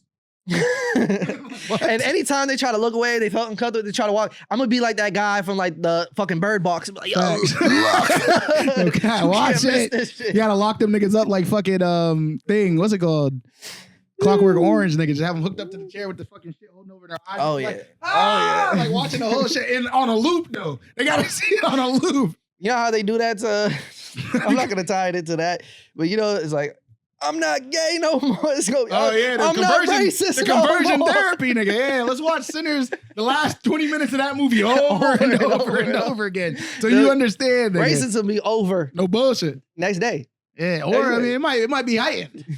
You gotta reprogram your brain. Nah, that movie was tough though. Yeah. I definitely think it's the best movie that came out this year. And for I sure. don't want it to get chalked up to just being like a racial baity movie Yeah, it's or a good anything. movie. It's a good movie. Everything from the acting. The Mhm. acting is top notch. That's another Acting's thing top too. notch. I love the Because characters. It's not easy to play those roles. I know like some people be like, oh, you just don't want a southern accent or whatever. But it's not just about that. It's also about how like committed to the lore of the character that you are and how you can bring that to life. Because I think every single character did a great job, especially the actor who played Sammy. Fire. Oh yeah. I think he was the best actor in the film. You know, this is his debut. yeah, because he's a musician. Yeah. Fire. First of all, grown ass man. On God. Where you get that voice from, bro? He talking to daddy. You convinced me this is a child. Well, he's supposed to be like 21. He's like young, but he was tough. He was. And that nigga was He's playing gonna be in that a bunch shit of too. other movies too. But he Like, was playing that this shit. is a star. This is a star debut. On He God, got he it. did a great job. But Nigga could sing, I'm telling you, play that guitar. He did not let that guitar go. no, he didn't. Oh, we never talked about that. Oh man. At the end, he comes into the church. He's bloodied from the you know Yeah. the aftermath of everything, the Chose his own showdown. path, bro. Chose his own path. And his father said, "Let go of the guitar. This thing that you're attached to, Devil work. devil work. And as long as you hold on to that, you are." But I think that's an example. But he made the decision. To at me, the that end. was more overt. I think that's an example of how generational curses get broken. Is that yes, just because it was something that your parents did, or just because it was a system that you were indoctrinated into, doesn't mean that it's the right thing for you. You still have to go on your own path, and you still have to figure out Agreed. what healing looks like for you. It's not always going to be the church. It's not always going to be, you know what I mean, the traditional means or what you've seen historically. You feel me? It's not always going to be what you have in your household. Sometimes you do have to branch out in order to find what's going to be working for you, because that's how you carry it on to the next generation and then open the door for other people to explore as well. You got to walk your own path For sure. with whatever risks that come with. For sure. You know, whatever fears that you have, you got to walk your own path. You can't live by somebody else, like Especially by when it's somebody some shit else's that you would rules and die for. expectations, right? That nigga Sammy was willing to die for that shit. Mhm. And that shit saved his life too. If he didn't have that guitar, nigga, he would have been Oh, he would have been a yeah, vampire it too. was a He wrap. It clocked was a that wrap. nigga. Shit was in the nigga's skull. Oh I was shit. about to say, what material was that guitar? Like, did that I shit thought that was a have- silver plate. Okay. Like it was wood, but that was a silver plate. Okay, because it looked like it was hurting Remington. Yeah, that was tough. That shit was Yeah. tough. I was like, It's a good wow. movie. So I Wow. think the conversations I'm seeing a lot now as we wrap this up is that Ryan Coogler has cemented himself as one of those directors that if he makes a movie, that's appointment TV. Like that's appointment movie watching. Ooh. So I'm excited for any future projects. I mean, he's only directed 5 movies, but 4 out of 5 slapped. You mean 4 out of 5? You didn't like Black Panther 2? Yeah, me either. Yeah, so I'm not I agree with you. I'm not gonna put it up with like Fruitvale Station and Creed and all I that. definitely agree with you. I thought the second one was that. But again, you under the conditions that they had to work with you know, Should have just recast. that'd been tasteless. No, you can't do that immediately. I'm sorry. You gotta like relaunch the whole series then. Should have If just you're gonna done do that then. Maybe. Should have made Black Panther 2.0. The Shuri was ass. Tell you that. She did a horrible job. Hey man, this movie was amazing. She's And a great actress, but I don't think I'll be back in the theaters to watch that very soon. Yeah, this is a great movie. You should watch it. Take Again, your when's the fans. last time you had a movie where we had to kick Yves off just to talk about it? Hey, bro, get your white friends and go watch that movie, man. All of your white friends. Yo, there was a white girl in the theater though. She was embraced by the culture. She was, bro. When that nigga, she was like, oh, like she was. I was like, I had to look. That's I was how like, you hold know on a they're a second. real white person, but they're a good white person. Yeah, facts. When you a GW, you're fine to come back, Yves. But I hit him. oh, you did. When you're a GWP, good white people, No bullshit. you like seeing You're shit not like gonna that be mad. because you don't identify Facts. with these vampires and clans people. You look at it like, they might look like me, they ain't me though. Yeah, she's You like, feel me? she's like, you're white, but I'm right.